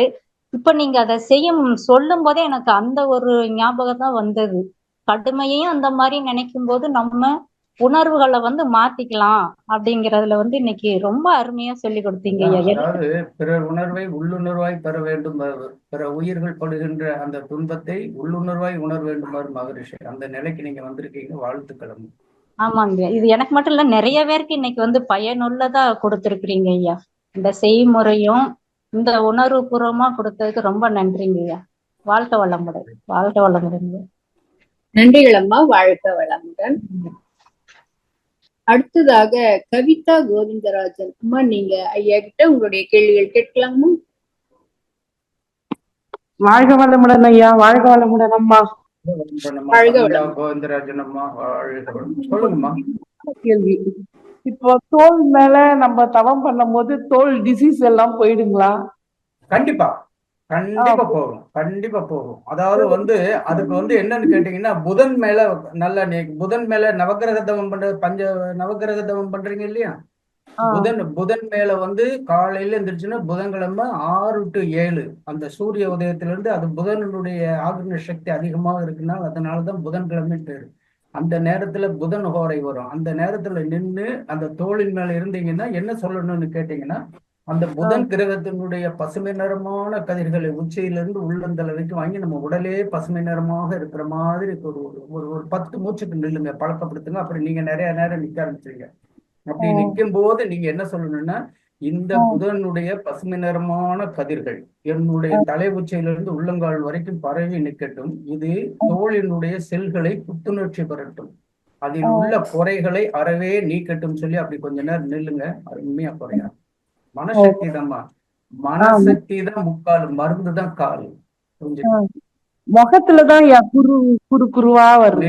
நில்லுங்க ஒண்ணு இல்ல, நில்லுங்க, அமைதி பண்ணுங்க. சில நேரங்கள்ல வந்து ஒவ்வாத இதெல்லாம் சொல்லி அந்த மருந்து உணவுகள்லாம் இருக்கு, அதெல்லாம் நிறுத்துங்க. அதோட சரி, அதாவது தேய்க்கும் பாரு நோய்க்கும் பாருன்னு இருக்காங்க. தேய்க்கும் பாருங்கிறது வந்து கிரகங்கள் அமைப்பை வச்சு பாக்குறது, நோய்க்குங்கிறது வந்து மருந்து மாத்திரைகள் சாப்பிடும். அதனால ரெண்டையும் அனுசரிச்சு பாருங்க. மனசு ரொம்ப முக்கியம். ஒண்ணு இல்லை நிலைங்க, எல்லாம் அதோட தன்னை போல இதாயிடுச்சு. என்ன வயதாகுதுமா உங்களுக்கு? 53. ரைட். அதனால ஒண்ணும் இல்லை, நீங்க பண்ணுங்க, மெதுவா பண்ணுங்க, நல்லா பண்ணுங்க. இத்தனை வயசுல வரலைங்க குருவா, இப்ப இந்த வயசுல போய் குருவா வருதுங்க. தோல்ல சில நேரங்கள்ல வந்து அந்த ரியாக்ஷன், அந்த கெமிக்கல் ரியாக்ஷன், ரசாயன மாற்றங்கள் ஏற்படும் போது அப்படி வருமா? அதுக்கு நான் சொல்ற மாதிரி கேளுங்க, சௌரியமா. வாழ்த்துக்கள். நல்ல எவன் ஒருவன் தனக்கு எதுவும் இல்லை, நான் நன்றாக இருக்கின்றேன் என்று நினைக்கிறானோ அவனுக்கு அவன் இதயம் விரும்புகின்ற அத்தனையும் இந்த பிரபஞ்சம் கொடுக்கக்கூடிய சக்தி உடையது, அவன் பெறக்கூடிய சக்தி உடையது. வாழ்க வளமுடன் ஐயா, ரொம்ப நன்றிங்க ஐயா. நன்றிகள் அம்மா, வாழ்க வளமுடன். அடுத்ததாக சாந்தி கண்ணன் அம்மா, நீங்க ஐயா கிட்ட உங்களுடைய கேள்வி கேட்கலாமா? ஐயா வாழ்க வளமுடன் அம்மா, வாழ்க வளமுடன். ஐயா என்னோட கேள்வியா, எனக்கு வந்து மூக்கின் மீது தவம் போகும்போது கொஞ்சம் டவுட்டா இருந்தது. அது வந்து நீங்க உங்களுக்கு சொல்லும் போதே கிளியர் ஆயிடுச்சு எனக்கு. என்னோட கேள்வி, பொண்ணுங்களுக்கு அவங்க வந்து ஆகினி சாந்தி மட்டும் தான் எடுத்திருக்காங்க, துரியம் மட்டும் தான் எடுத்திருக்காங்க. அந்த பசங்களுக்கு கல்ல வந்து எப்போதுமே அலர்ஜி ஆகி அவங்க மருந்து ஊத்திட்டு இருக்காங்க. அதே மாதிரி சளி அவங்களுக்கு ஜாஸ்தியா இருக்கு. இல்ல இதெல்லாம் தவம் செஞ்ச பின்னாடி வந்துச்சா இல்ல ஏற்கனவே இருந்து தவம் செய்யறாங்களா? இல்ல அவங்க ஏற்கனவே இருக்கு அவங்களுக்கு. அது வந்து உடல் கோளாறு தான். அதுக்கு தகுந்த மாதிரி சில மெடிசின்ஸ் எடுக்க சொல்லுங்க. அதோட மெதுவா கொஞ்சம் கொஞ்சமா வந்து மகரிஷியினுடைய காயகல்பம், உடல் பயிற்சி அதை வந்து விடாம செய்ய சொல்லுங்க. எல்லா மருந்து அதுல இருக்குமா, மனசை நல்லா வச்சுட்டு மெதுவா செய்ய சொல்லுங்க. ரெண்டாவது சாந்தி தவம் அதிகமா வெள்ளிக்கிழமை காலையில, சாயந்தரம், சனிக்கிழமை காலையில 3 வேளை செய்ய சொல்லுங்க வாரத்துக்கு. எல்லாம் நிவர்த்தி ஆகிடும். சரியா, மிக்க நன்றி ஐயா. நன்றி, வாழ்க வளமுடன். நன்றி அம்மா, வாழ்க வளமுடன். வாழ்க வளமுடன்மா, மிக்க நன்றிகள் அம்மா, வாழ்க வளமுடன். அடுத்ததாக லக்ஷ்மணன் காந்திமதி, உங்களுக்கு அன்மிட் கொடுத்திருக்காங்க. அம்மா வாழ்க வளமுடன்மா. ஐயா வாழ்க வளமுடன். ரொம்ப சிறப்பா இருந்ததுங்க ஐயா. ஐயா இந்த இப்ப நம்ம வந்து பஞ்சேந்திர தவம் பண்ணிட்டு இந்த சுழுமுனை நாடின்ற சொல்ற பிளேஸும் இப்ப புருவமத்திங்கிறது தெரியுது. அதே மாதிரி இந்த துரியத்துக்கிட்ட அந்த பிளேஸ்லயும் அந்த சுழுமுனை பிளேஸையும் நம்ம கரெக்டா எக்ஸாக்டா ஞாபகம் வச்சுக்கிறது பண்றது அது எப்படிங்க ஐயா? அது ஒண்ணு. அப்புறம் இப்ப ஒரு சுவைக்கு வந்து எப்படி சொல்றது, இனிப்பான சுவைக்கோ கசப்பான சுவைக்கோ நம்ம பழக்கப்படுத்திக்கணும் அப்படின்னு சொல்றீங்க. அதே மாதிரி எண்ணங்கள்ல வந்து இப்போ யாராவது இன்சொல்லோ கடுஞ்சொல்லோ கடுஞ்சொல் பேசுறப்ப நம்ம மனநிலை அமைதியான நிலையா எப்போதுமே இருக்கிற ஒரு சூழலை வந்து கடுஞ்சொல் பேசும்போது கேட்பு உணர்வு தானே. ஏன் அப்ப அதாங்க காதுக்கு வந்து அந்த இதை பண்ணீங்கன்னா இனிமையா அதை மாத்திக்கலாம்ல. கடுஞ்சொல் ஒரு பாட்டு சொல்லிட்டு போறாரு, எனக்கு அது காதல இனிமையாக ஒழிக்கிறது அப்படின்னு சொல்றது இல்லையா? சித்தர்கள் எல்லாம் பெரிய பெரிய மகன்கள்லாம் சொல்லுவோம், நீ என்ன செஞ்சுட்டு போடா, எனக்கு வந்து நல்லதா கேட்குதுடா அப்படின்னு சொல்றது இல்லையா? அதனாலதான் இந்த வித்தியாசத்தை சொல்றேன். அப்ப எண்ணங்கள் வந்து அமைதி நிலையோ அப்படி வைக்கிறதுக்கு அது சரியா? பழையிட்ட நீ என்னமோ சத்தம் போடு. நான் அப்படி விதுர நீதி கேள்விப்பட்டிருக்கீங்களா? எவனொருவன் விதுர நீதி. சொல்லுங்க ஐயா. எவனொருவன் நமக்கு துன்பம் செய்கிறானோ நாம் பொறுமையாக இருந்து அதை சகித்து கொள்ளும் பொழுது அந்த சகிப்பு தன்மையினுடைய அந்த சக்தியானது அதை துன்பப்படுத்துகிறவனுடைய அது அந்த வைப்ரேஷன் அவனுக்கு போய் அவனை கெடுத்து விடுங்கிற. நீ எதுவுமே பேச வேண்டாம், அதே கெடுத்துருங்கிறார் அவன். புரியுதுங்களா? அது மாதிரி கட்டும் சொல் ஏதாவது பேசுனாங்கன்னா நீங்க இனிமையான சொல் வர்ற மாதிரிதான் இந்த கேட்பு உணர்வை மாத்திக்கங்க. அதுலயே இருக்கும்போது நான் வந்து ஏற்கனவே தவம் இருந்து இருந்து இருந்து செல்லுல கேட்பு உணர்வு இனிமையும் கடுமையா இருந்தா இனிமையை மாத்திக்கிறோம், இனிமையா இருந்தா இனிமையிலிருந்து கடுமைக்கு போக வேண்டாம், நெகட்டிவ்க்கு எதுக்கு நம்ம போகணும்?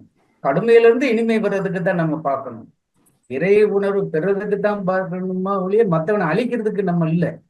அதனால தீமையிலிருந்து அதை நன்மையாக்க பார்க்கத்தான் நம்ம முயற்சிக்கணும். முதல் கேள்வி சொல்லுங்க. அந்த சுழுமுனை நாடி சொன்னீங்கல்லங்க ஐயா, சுழுமுனை அதுல என்ன சந்தேகம் உங்களுக்கு? இல்லைங்க ஐயா, இப்ப அதாவது உள்நோக்கி, அதாவது புருவமத்தியில இது பண்றது உள்நோக்கி அந்த துரியத்துக்கு நடுவுல உள்ள அந்த லொகேஷன் வந்து இது பண்றது வந்து அது எப்படிங்க? சுழுமுனை நாடி என்பது முதுகுத்தண்டினுடைய நடு மையத்தில் சித்தர்களால் மகான்களால் கொடுக்கப்பட்ட ஏற்படுத்தப்பட்ட கற்பனை நாடி. அது எந்த லொகேஷன்? அந்த லொகேஷன் எதுன்னு கேட்டீங்கன்னா, இப்ப சுழுமுனை நாடி வந்து முதுகுத்தண்டினுடைய நடு மையத்துல கீழ்ப்பகுதியிலிருந்து மூலாதாரத்தை முதுகுத்தண்டினுடைய நுனி தொட்டு கொண்டு இருக்கிறது. அந்த நுனியிலிருந்து நடு இதா வந்து நேரா முதுகுத்தண்டினுடைய நடு மையத்துல நேரா வந்து முதுகுத்தண்டையும் தாண்டி ஆக்கினை வந்து 90 டிகிரியா வந்து நம்ம தலைவனுடைய உச்சியையும் தாண்டி நேரா சுத்த வெளி போறதாக சித்தர்கள் வர்ணித்திருக்கிறார்கள். இந்த சூழ்நிலை 90 டிகிரின்னு பாத்துங்க. அதனாலதான் தவத்துல எப்பவுமே வந்து குனியாதீங்க, நல்லா நிமிந்து லேசா வளையாம நல்லா அழகா நேரம் நிமிந்து நில்லுங்கன்னா அந்த சுழுமுனை நாடி இப்படி நிற்கும். அது மூலாரத்தை தொட்டிருக்கும். அந்த சுழுமுனை நாடியில் தான், இந்த கற்பனையான சுழுமுனை நாடியில தான் கற்பனையான 6 ஆதார சக்கரங்களை, உடல் இயக்கத்துக்கு உண்டான 6 ஆதார சக்கரங்களையும் அந்த இறைநிலை வாயிலை காணக்கூடிய 7வது சக்கரமான துரியத்தையும் சித்தர்கள் அமைத்திருக்கிறார்கள். அது நேரா ஒரு ஸ்ட்ரெயிட்டா நீங்க நேரா இங்க ஒரு உதாரணத்துக்கு ஒன்று சொல்றேன். ஒரு சின்ன கம்பி, இந்த கம்பி அப்படியே லேசா திருவினீங்கன்னா இந்த குடனிக்கு வரும் இல்ல இந்த கம்பி, அந்த சுழுமுனை நாடியும் மேல வரும். அந்த 2 கம்பியும் ஜாயிண்ட் ஆகிற இடத்துலதான் ஆக்ஞா சக்கரம். அதே மாதிரி அந்த கொஞ்சம் 1 இன்ச்சு மேல அந்த 2 சுழுமுனை நாடியும் அந்த கம்பியும் ஜாயிண்ட் ஆகிற இடத்துலதான் துரிய சக்கரம் இருக்கு. புரிஞ்சுக்கங்க. சிறப்புங்க ஐயா. நரம்பு பிரச்சனைக்கு என்ன மாதிரி நம்ம ஒரு தியானமோ எக்ஸசைஸோ எதுங்க ஐயா பண்ணலாம்? ஒண்ணும் இல்ல, நரம்பு பிரச்சனைக்கு சனி மேல தவம் பண்ணுங்க, நல்லது. 2வது நான் இன்னும் அடிப்படை சொல்றேன், மகரிஷியினுடைய எளிய முறை உடற்பயிற்சியை நல்லா செஞ்சு பழகுனீங்கன்னா ஒவ்வொன்றும் அருமையா அழகா கொடுத்திருக்காரு, நுணுக்கத்தோட கொடுத்திருக்காரு. நீங்க ஒண்ணும் செய்ய வேண்டாம், அவர் சொன்ன மாதிரி செய்யுங்க. அந்த பயிற்சியிலே எல்லாமே அடங்கியிருக்கு. அது எல்லாமே உங்களை வந்து நல்ல நிலைமைக்கு, நரம்புகள், சதைகள், எலும்புகள் எல்லாத்தையும் நல்ல முறையில் கொண்டு வந்துடுறாரு. ஒண்ணு எப்படி வடிவமைத்து கொடுத்துருக்காரு. தைரியம் செஞ்சு பாருங்க, நல்லா செஞ்சு உள்ளூர்க்கத்தோடு செய்யுங்க. அதான் ரொம்ப முக்கியம். ஏதோ நம்ம ஒன்ன நினைச்சுக்கிட்டு ஒண்ணு செய்யக்கூடாது. உள்ளூர்க்கத்தோடு. எதுக்கு கண்ணை மூடிட்டு செய்யறோம் அப்படின்னா, எந்த நினைவு இல்லாமல் எந்த உடம்பில் அவர் சொல்லி கொடுத்த அந்த எளிய முறை உடற்பயிற்சி வந்து செய்யும் போது எந்த ஜாயிண்ட் அசைதோ அந்த ஜாயிண்ட்ல நீங்க பார்த்துக்கிட்டே செஞ்சீங்கன்னா எப்பொழுதெல்லாம் நீங்கள் வந்து உங்கள் மனம் எங்க நிற்கிறதோ அந்த ரத்த ஓட்டங்கள் அதிகமா பாயும். அதனாலதான் கண்ணை மூடிட்டு செய்ய சொல்றாரு. கண்ணை மூடிட்டு அதையே நினைச்சு செய்யும் போது அந்த இடத்துல இப்படியே கையை சுத்தும் போது இந்த ஜாயிண்ட்ஸ்ல வந்து அந்த ரத்தோட்டம் பாயும் போது அந்த ஜாயிண்ட்ஸ்ல இருக்கக்கூடிய அந்த லூப்ரிகேஷன் அந்த இது வந்து நல்லா இருந்து இந்த ஜவ்வுகளுக்கெல்லாம் கொடுத்து நல்லா நல்லா உள்ளுணர்வா செய்யுங்கய்யா, ஒன்றும் பிரச்சனையே கிடையாது. சிறப்புங்க ஐயா. வாழ்க வளமுடன் ஐயா. மிக்க நன்றிங்க ஐயா. அம்மா வாழ்க வளமுடன்மா. மிக்க நன்றிங்கம்மா. நன்றிகள் ஐயா. வாழ்க வளமுடன். நரம்பூக்க பயிற்சி காயகல்பம் நல்லா செய்யுங்கய்யா. நரம்பூக்க பயிற்சி தானே அது? ஆமாங்க ஐயா. நரம்பு ஊக்க பயிற்சிங்கிறது அந்த மூலாதாரத்துக்கு ஊக்கப்படுத்துறதம்மா. நரம்பு அதாவது அஸ்வின் முத்திரை அப்படி அமுக்கி பண்றது அந்த நரம்ப ஊக்க அந்த மூலாதாரத்தை சுத்தி இருக்கிற அந்த நரம்பு பூரா ஊக்கம் பண்ணி கடையிறதுக்கு. புரியுதுங்களா? ஆனா சுழுமுனை நாடியில வந்து என்ன கேட்டீங்கன்னா, அதாவது என்ன சொல்லுவேன்னு கேட்டீங்க அப்படின்னா, கையோடு காலுடன் நடுவிட தாமரை நூல் போல் நாடி நுழைந்தும் வரும். நம்ம ஔவையார் பெருமாள் நரம்பெனும் நாடி இவையனுக்கெல்லாம் உரம் பெறும் நாடி ஒன்று உண்டு, அதான் சுழுமுனை நாடி. ஆதித்தன் கதிர் போல் வண்ணாடிகள் பேதித்து தாம் பறந்தவாறு அப்படிங்கிற நிறைய சொல்லிடுறாங்க. அந்த அந்த இதுதான் சக்தி கொடுக்கக்கூடியது. அந்த அந்த அந்த மாதிரி நம்ம சுழுமுனை நாடி எப்பொழுதெல்லாம் நீங்க தவத்தில் இருந்து மூலாதாரத்தில் இருந்து அந்த குண்டலினி சக்தியை 6 ஆதார சக்கரங்கள் 5 ஆதார சக்கரங்களை தாண்டி பூரா அந்த 5 ஆதார சக்கரங்கள் ஆக்னிக்கு கீழே இருக்கிற 5 ஆதார சக்கரங்களும் வந்து சக்தி சக்கரங்களா மாறிடும். அந்த 5 சக்தி சக்கரங்களுக்கு வந்து 72,000 நாடி நரம்புகள். அது மாதிரிதான் சொல்லலாம். ஆதித்தன் கதிர்போல் அவ்வை சொல்லுது. ஆதித்தன் கதிர்போல் வண்ணாடிகள் பேதித்து தாம் பறந்தவாறு. அந்த ஆதித்தன் அந்த சூரியன் எப்படி கதிர்களை வீசிட்டு இருக்கிறோ அதே மாதிரி வண்ணாடிகள். இப்பவும் வண்ணடிகள்னா அதாவது என்ன சொல்ல, வன் பல்லுன்னா பல்லு உறுதியா இருக்குன்னு சொல்லுவாங்கல்ல, அந்த மாதிரி உறுதியான அந்த நாடிகள் வந்து எப்படி போகுன்னு கேட்டீங்கன்னா, ஆதித்தன் கதிர் போல் வண்ணாடிகள் பேதித்து தாம் பறந்த பேதித்து அண்ட கோடிகளாய் வருதுன்னு மகரி சேர்ந்த வார்த்தை யூஸ் பண்றாங்கல்ல, அதேதான். அதை மாறி அப்படி பேதித்து பரவலா வந்து தாம் பறந்தவாறு. அது இந்த உடலுக்கு என்னென்ன செய்யணும்னு நினைக்குதோ அத்தனையும் அதை செஞ்சுட்டோம். அது அருமையான இது. அந்த சுழுமுனை நாடியை பிடிக்காம ஆன்மீகத்துல எதுவும் பண்ண முடியாதுமா. நிறைய சொல்லியிருக்கேன். தவனுக்கு 1 2 நிறைய சொல்லியிருக்கேன். சொல்ல வாழ்க வளமுடன். நன்றிகள் ஐயா. வாழ்க வளமுடன் ஐயா. வாழ்க வளமுடன். அடுத்ததாக சக்திவேல் தூத்துக்குடியிலிருந்து ஐயா, நீங்க ஐயா கிட்ட உங்களுடைய கேள்விகள் கேட்கலாங்கய்யா. ஷார்ட் அண்ட் ஸ்வீட்டா கேளுங்கய்யா. ஐயா வணக்கம் ஐயா. வாழ்க வளமுடன். வணக்கம். வாழ்க வளமுடன். சொல்லுங்கய்யா. ஐயா அருமையான தவ வழக்கங்கள் ஐயா இன்னைக்கு நடந்தது எல்லாமே. அதாவது எனக்கு தோல் மீது ஒரு சில பிரச்சனை இருக்கு. இது வரைக்கும் தோலுக்கு மேலதான் பண்ணிக்கிட்டு இருந்தேன். இப்ப நீங்க சொல்றது பார்த்தா இப்ப தோல் உள்ளாகும் உடம்பு உள்ளாக போய் உள்ள உணர்வோட அது பண்றப்போ நமக்குள்ள பிரச்சனையும் சால்வ் ஆகுது. தியானமும் நல்ல சுத்திக்கு அப்படிங்கிறது நல்லா உணர முடிஞ்சது. இப்ப நான் டிராவல்ல இருக்கேன், அதனால நான் தியானம் பண்ண முடியல. நான் ஈவினிங் போய் கண்டிப்பா பண்ணிட்டு என்னன்னு பேசுறேன். அதுவும் போக 4 கொஸ்டின் இருக்கு, அதை எல்லாமே டைரியில எழுதி வச்சிருக்கிறேன். கொஞ்சம் ஃப்ரீ டைம்ல உங்களை கான்டாக்ட் பண்ணி நான் பேசிக்கிறேன். நீங்க போன்ல கான்டாக்ட் பண்ணுங்க. சரிங்க ஐயா. நன்றி ஐயா. வாழ்க. ஐயா இன்னொன்னு, இந்த இறைநிலை தவம் வந்து மண்டலத்துல எடுத்ததோடு சரி, அதுக்கப்புறம் ஒரு நாளும் நம்ம பண்ணதே இல்லை. எப்படி பண்ணணுங்கிற மெத்தட் எனக்கு சுத்தமா மறந்து போச்சு. அடுத்த டைம் கண்டிப்பா நான் சொல்றேன். நீங்க இதை சொன்ன ஷார்ட் அண்ட் ஸ்வீட்டா ஒண்ணு சொல்றேன். மகரிஷி வந்து 13 நவம்பர் 1993 காலையில 3:30 மணிக்கு இறைநிலை தவத்தை முடிக்கிறாரு.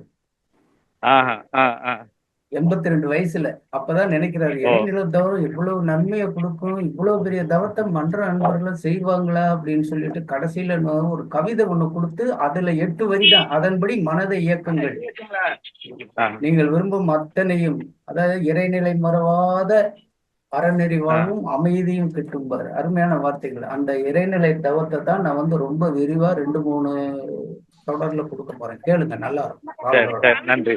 நன்றி. வாழ்க்கை. நன்றிகள் ஐயா. அடுத்ததாக வளர்மதி அம்மா, நீங்க உங்களுடைய கேள்வியை ஐயா கிட்ட ஷார்ட் அண்ட் ஸ்வீட்டா கேளுங்கம்மா. டைம் இல்ல. வாழ்க வளமுடன். இணைப்புக்கு நன்றி ஐயா. வாழ்க வளமுடன். சொல்லுங்கம்மா வளர்மதி அம்மா, நல்லா இருக்கீங்களா? நல்லா இருக்கேன் ஐயா. நீங்க எப்படி இருக்கீங்க ஐயா? நல்லா இருக்கேம்மா. சொல்லுங்கம்மா. வாழ்க வளமுடன் ஐயா. சிறப்பு. நான் வெளியில இருக்கதால கொஞ்சம் என்னால கவனிக்க முடியல. திருப்பி நான் கேக்குறேன் ஐயா. எனக்கு இப்ப காலையில ஒரு சந்தேகம் வந்துச்சு. நம்ம தவம் பண்றோம், இந்த குண்டலினி சக்தி எழுந்துதான் இருக்கா. எனக்கு ஆகினை உணர்வு வருது, துரிய உணர்வு வருது. ஆனா அந்த நாடி சுத்தி தண்டுவட சுத்தி பண்ணுவோம் இல்லைங்களா, அதுல அங்கங்க எனக்கு கொஞ்சம் ஸ்ட்ரக் ஆகுற மாதிரி இருக்கும் முதுகுல எல்லாம். நாடி சுத்தி நல்லா பண்ணுவேன், தண்டுவட சுத்தி மட்டும் கொஞ்சம் எனக்கு இதுவாகும். அப்போ நம்ம குண்டலினி சக்தி ரைஸ் ஆயிருக்கா இல்லையா, இல்ல நம்ம சும்மா பண்றோமா என்ன? துரியம் தான் பண்ணேன் காலையில டைம் இல்லாதால.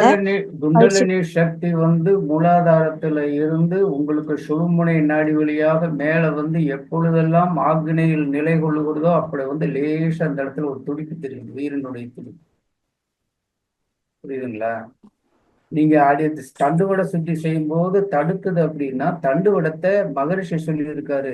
அதாவது தண்டுவடை சுத்தியை எப்படி செய்யணும்னு சொல்லி ஆக்னை செஞ்சு அதுக்கப்புறம் தண்டுவடம் சுத்தி, ஏற்கனவே தண்டுவடை சுத்தி செஞ்சிருவோம், அப்புறம் ஆக்னையை வச்சுக்கிட்டு பழையபடி தண்டுவடை சுத்தி செய்யணும். கொஞ்சம் தண்டுவடை சுத்தியை வந்து நல்லா செய்யுங்க, நல்லா செய்யுங்கம்மா. தண்டோட சுத்தியை உணர்வோடு செய்யுங்கம்மா. அந்த சுழுமுனை நாடியில இருக்கக்கூடிய அந்த உயிர் துகளினுடைய சிதறல்கள் அப்படியே நல்லா கிளீன் பண்ணோன்னு அடுத்தது உங்களுக்கு சுழுமுனை நாடி வந்து குண்டலினி சக்தி அப்படி நல்லா ஏறும். செய்யுங்க, தண்டோட சுத்தியை 2 தடவை கொஞ்சம் செஞ்சு பாருங்க. நன்றி இளையா, அவங்க மியூட் ஆயிட்டாங்க. வாழ்க வளமுடன். வாழ்க வளமுடன். அடுத்ததாக கனகராணியம்மா, நீங்க உங்களுடைய கேள்வியை ஷார்ட் அண்ட் ஸ்வீட்டா கேளுங்க ஐயா கிட்ட. ஏற்கனவே கேட்டாங்களே. ஒரு சின்ன கேள்விங்கய்யா. இப்ப அந்த பஞ்சேந்திரிய தவங்கிறது இப்ப நம்ம மன்றத்துல மொத்தத்துல 1/2 மணி நேரத்துல முடிச்சிருவோம். இப்ப நம்ம வீட்டுல பண்ணும்போது அதையே ஆழ்நிலை தியானமா எவ்வளவு நேரம் பண்ணலாங்கய்யா? தவத்தை எப்ப வேணாலும், தவத்துக்கு நேரங்காலம் கிடையாதுமா. அதை பத்தி எவ்வளவு நேரம்? இப்ப நம்ம ஒரு 1 மணி நேரம் 3/4 மணி நேரம் வந்து அந்த அதாவது 1/4 மணி நேரம் செஞ்சாலும் தவத்தை மனசிதறாமல் பண்ணீங்கன்னா அந்த 1 மணி நேரம் செஞ்ச பலனை அதுல அனுபவிக்கலாம். மனம் சிதறக்கூடாது. சும்மா நான் 1 மணி நேரம் செஞ்சேன்னு மன வேற எதுலயாவது நக்கத்துல உட்கார்ந்துட்டே இருக்கிறது தவறு. அந்த மாதிரி மனம் ஒருநிலைப்பட்டு 1 மணி நேரம் நீங்க செஞ்சு சக்சஸ் ஆயிட்டீங்கன்னா நீங்க வந்து நல்ல நிலையில நல்ல இறையுணர்வு பெறக்கூடிய தகுதி உடையவர்களாயிரு. அதை வந்து பாத்துங்க, நீங்களா இது பண்ணிக்கங்க. சிறந்த நெட்டை மற்றவர்கள் தாமரையும் மனதுடனே செய்தல் கூடாதும்பார் மகரிஷி. அதனால உங்களுக்கு தான் தெரியும் அந்த இது. அதே நேரத்துல வந்து எவ்வளவு தூரத்துக்கு அதை செய்யறோங்கிறது பிரச்சனை கிடையாது. எவ்வளவு அமைதியா புலநடக்கமா இருந்து மனமொன்றி செய்யறோங்கிறதுக்கு தான் அது கணக்கு. பண்ணி பாருங்க, ட்ரை பண்ணி பாருங்க. மனம் ஒன்றி இவ்வளவு நேரம் செஞ்சீங்கன்னா உங்களுடைய நிலையே வேற மாதிரி போயிடுமா. நல்லது, வாழ்த்துக்கள். வாழ்க வளமுடன். நன்றிகள் ஐயா, வாழ்க வளமுடன். அடுத்ததாக அருள்நிதி இந்திராணி அம்மா, நீங்க ஐயா கிட்ட உங்களுடைய கேள்விகள் கேட்கலாமா?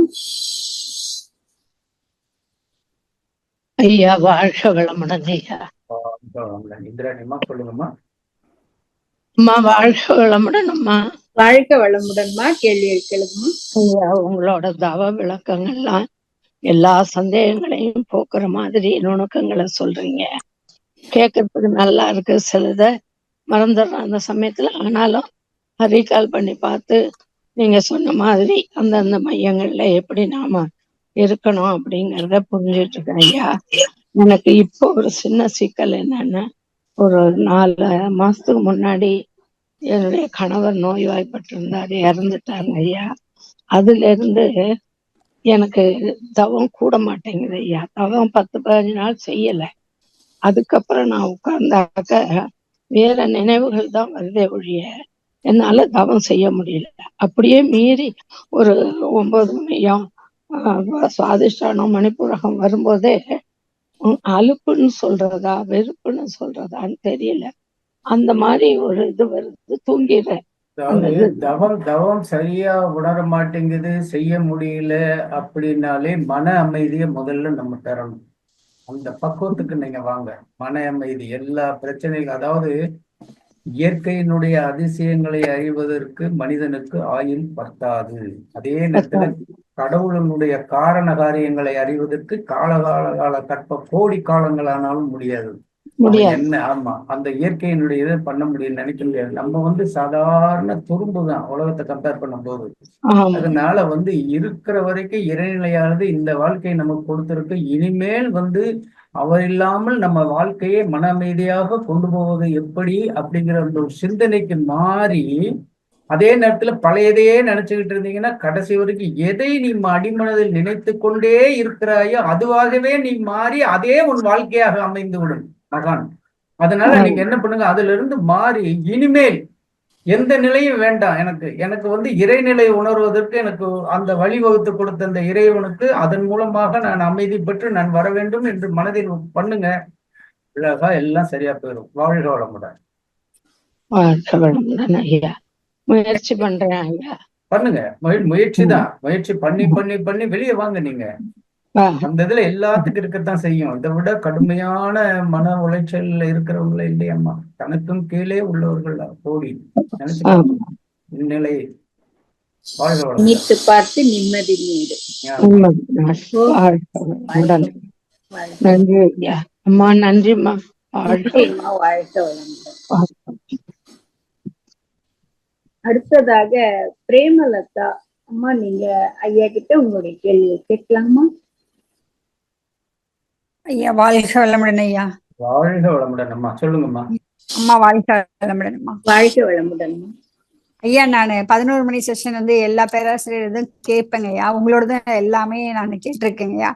எனக்கு உங்களோடது எல்லாமே ஒரே பிடிஎஃபா வந்து நமக்கு கிடைச்சா நான் என் பிள்ளைங்களுக்கு, எனக்கு 2 பொம்பளை பிள்ளைங்க, அவங்களுக்கு கொடுக்கணும் அப்படின்னு ஒரு பெரிய ஆசை இருக்குதுங்க ஐயா உங்களோடது. நான் அந்த 1 to 16 தவங்களுடைய லிங்க் இருக்கு, அதை அனுப்புறேன். நீங்க எனக்கு வாட்ஸ்அப்ல இது கொடுங்க, வாட்ஸ்அப்ல ஹைன்னு கொடுங்க. நான் உங்களுக்கு வாழ்க வளமுடன் ஒரு இது போடுங்க, நான் உங்களுக்கு அனுப்புறேன். சரிங்க ஐயா, ரொம்ப நன்றிங்க ஐயா. அப்புறம் எனக்கு ஒரு சின்ன டவுட்டுங்க ஐயா. நானும் துணை பேராசிரியர் இருக்கேங்க ஐயா. இருந்தாலும் காலையில 5 மணிக்கு இந்த ஆலியார்ல இருந்து தவம் நடத்துறாங்க. அது வந்து அட்டன் பண்றேங்க ஐயா. அப்ப ஆனா வந்து எனக்கு ஒரு சின்ன ஆசை என்னன்னா, அந்த யூடியூப்ல மகரிஷியோட இந்த தவத்துல வந்து கலந்துட்டு அதை செய்யும் போது கொஞ்சம் மனசு வந்து மகரிஷி வந்து அந்த அருட்பேராற்றல் எல்லாம் சொல்லும் போது, சங்கல்ப சொல்லும் போது நிறைவா இருக்க மாதிரி இருக்குது. அதனால இதை கூட்டுத்தவத்துல கலந்துக்கலாங்களா ஐயா, இல்ல வந்து இந்த மாதிரி செய்யலாங்களா அப்படின்னு உங்கள்ட்ட கேட்கணும் தாங்க ஐயா. தனியா வந்து வீட்டில் செய்வதை காட்டிலும் கூட்டு தவங்கள்ல செய்வது வந்து சிறப்பு சிறப்பு மகா சிறப்பு. மனம் வந்து அங்க வந்து பிரபஞ்ச ஆற்றலுடைய அந்த வைப்ரேஷன் எல்லாத்துக்கும் இருக்கு. யாருக்காவது மன அலைய சூழல் வேற மாதிரி இருந்தா கூட மற்றவங்களுடைய அந்த ஆற்றல் வந்து அதை சரிப்படுத்தி கொண்டு போகும். அது கூட்டுத்தவத்துல அந்த அருமை உண்டு. அதனால நீங்க கூட்டுத்தவத்துல கலந்துக்கிட்டு அதுல இருந்து அந்த வைப்ரேஷனை வாங்கிட்டு தனியா உட்காந்து நல்ல முறையில செய்து பழகுங்கப்பா. அதுதான் நல்லது. கூட்டுத்தவம் அதை காட்டிலும் நல்லது. கூட்டுத்தவத்துக்கு போகும். கூட்டுத்தவத்துக்கு போனீங்கன்னா தான் உங்க மனம் ஒருநிலைப்படும். செதறினாலும் பக்கத்துல இருக்கவங்க ஒருநிலை இந்த வைப்ரேஷன் உங்களை கொண்டு போயிடும். அது கூட்டுத்தவத்துல தவம் செய்து செய்து செய்து அந்த வைப்ரேஷன் அந்த அருங்காப்பு எல்லாம் அந்த இடத்துல நல்லா இருக்கிறதுனால போய் உட்கார்ந்தோன்னா மன அமைதி கிடைக்க ஆரம்பிச்சிருக்காங்க. வாழ்க வளம்.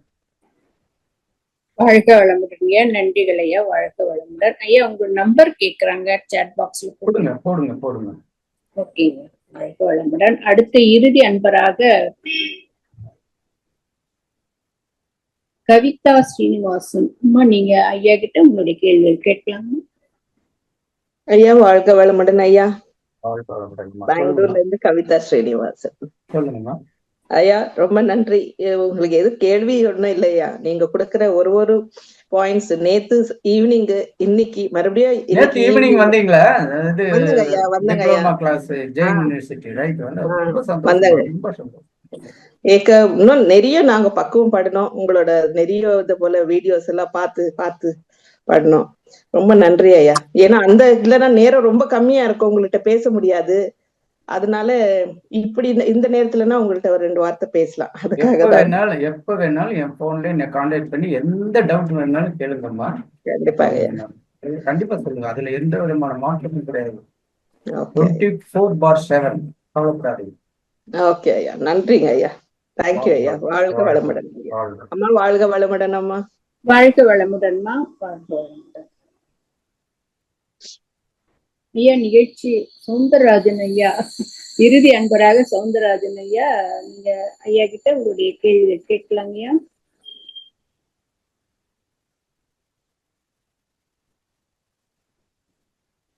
சௌந்தரராஜன் ஐயா மியூட் எடுக்க முடியலையா ஐயா? மைக் ஒரு முறை டச் பண்ணீங்க, அன்மியூட் கொடுத்தாச்சுங்க. சவுந்தரராஜன் ஐயா இல்ல போல இருக்காரு. ஓகேங்க, நிகழ்ச்சி நிறைவு செஞ்சுக்கலாம். நிறைய செஞ்சுக்கலாம். வாழ்க்கை நம் கடமை அறவாழ்வின் நாட்டத்தே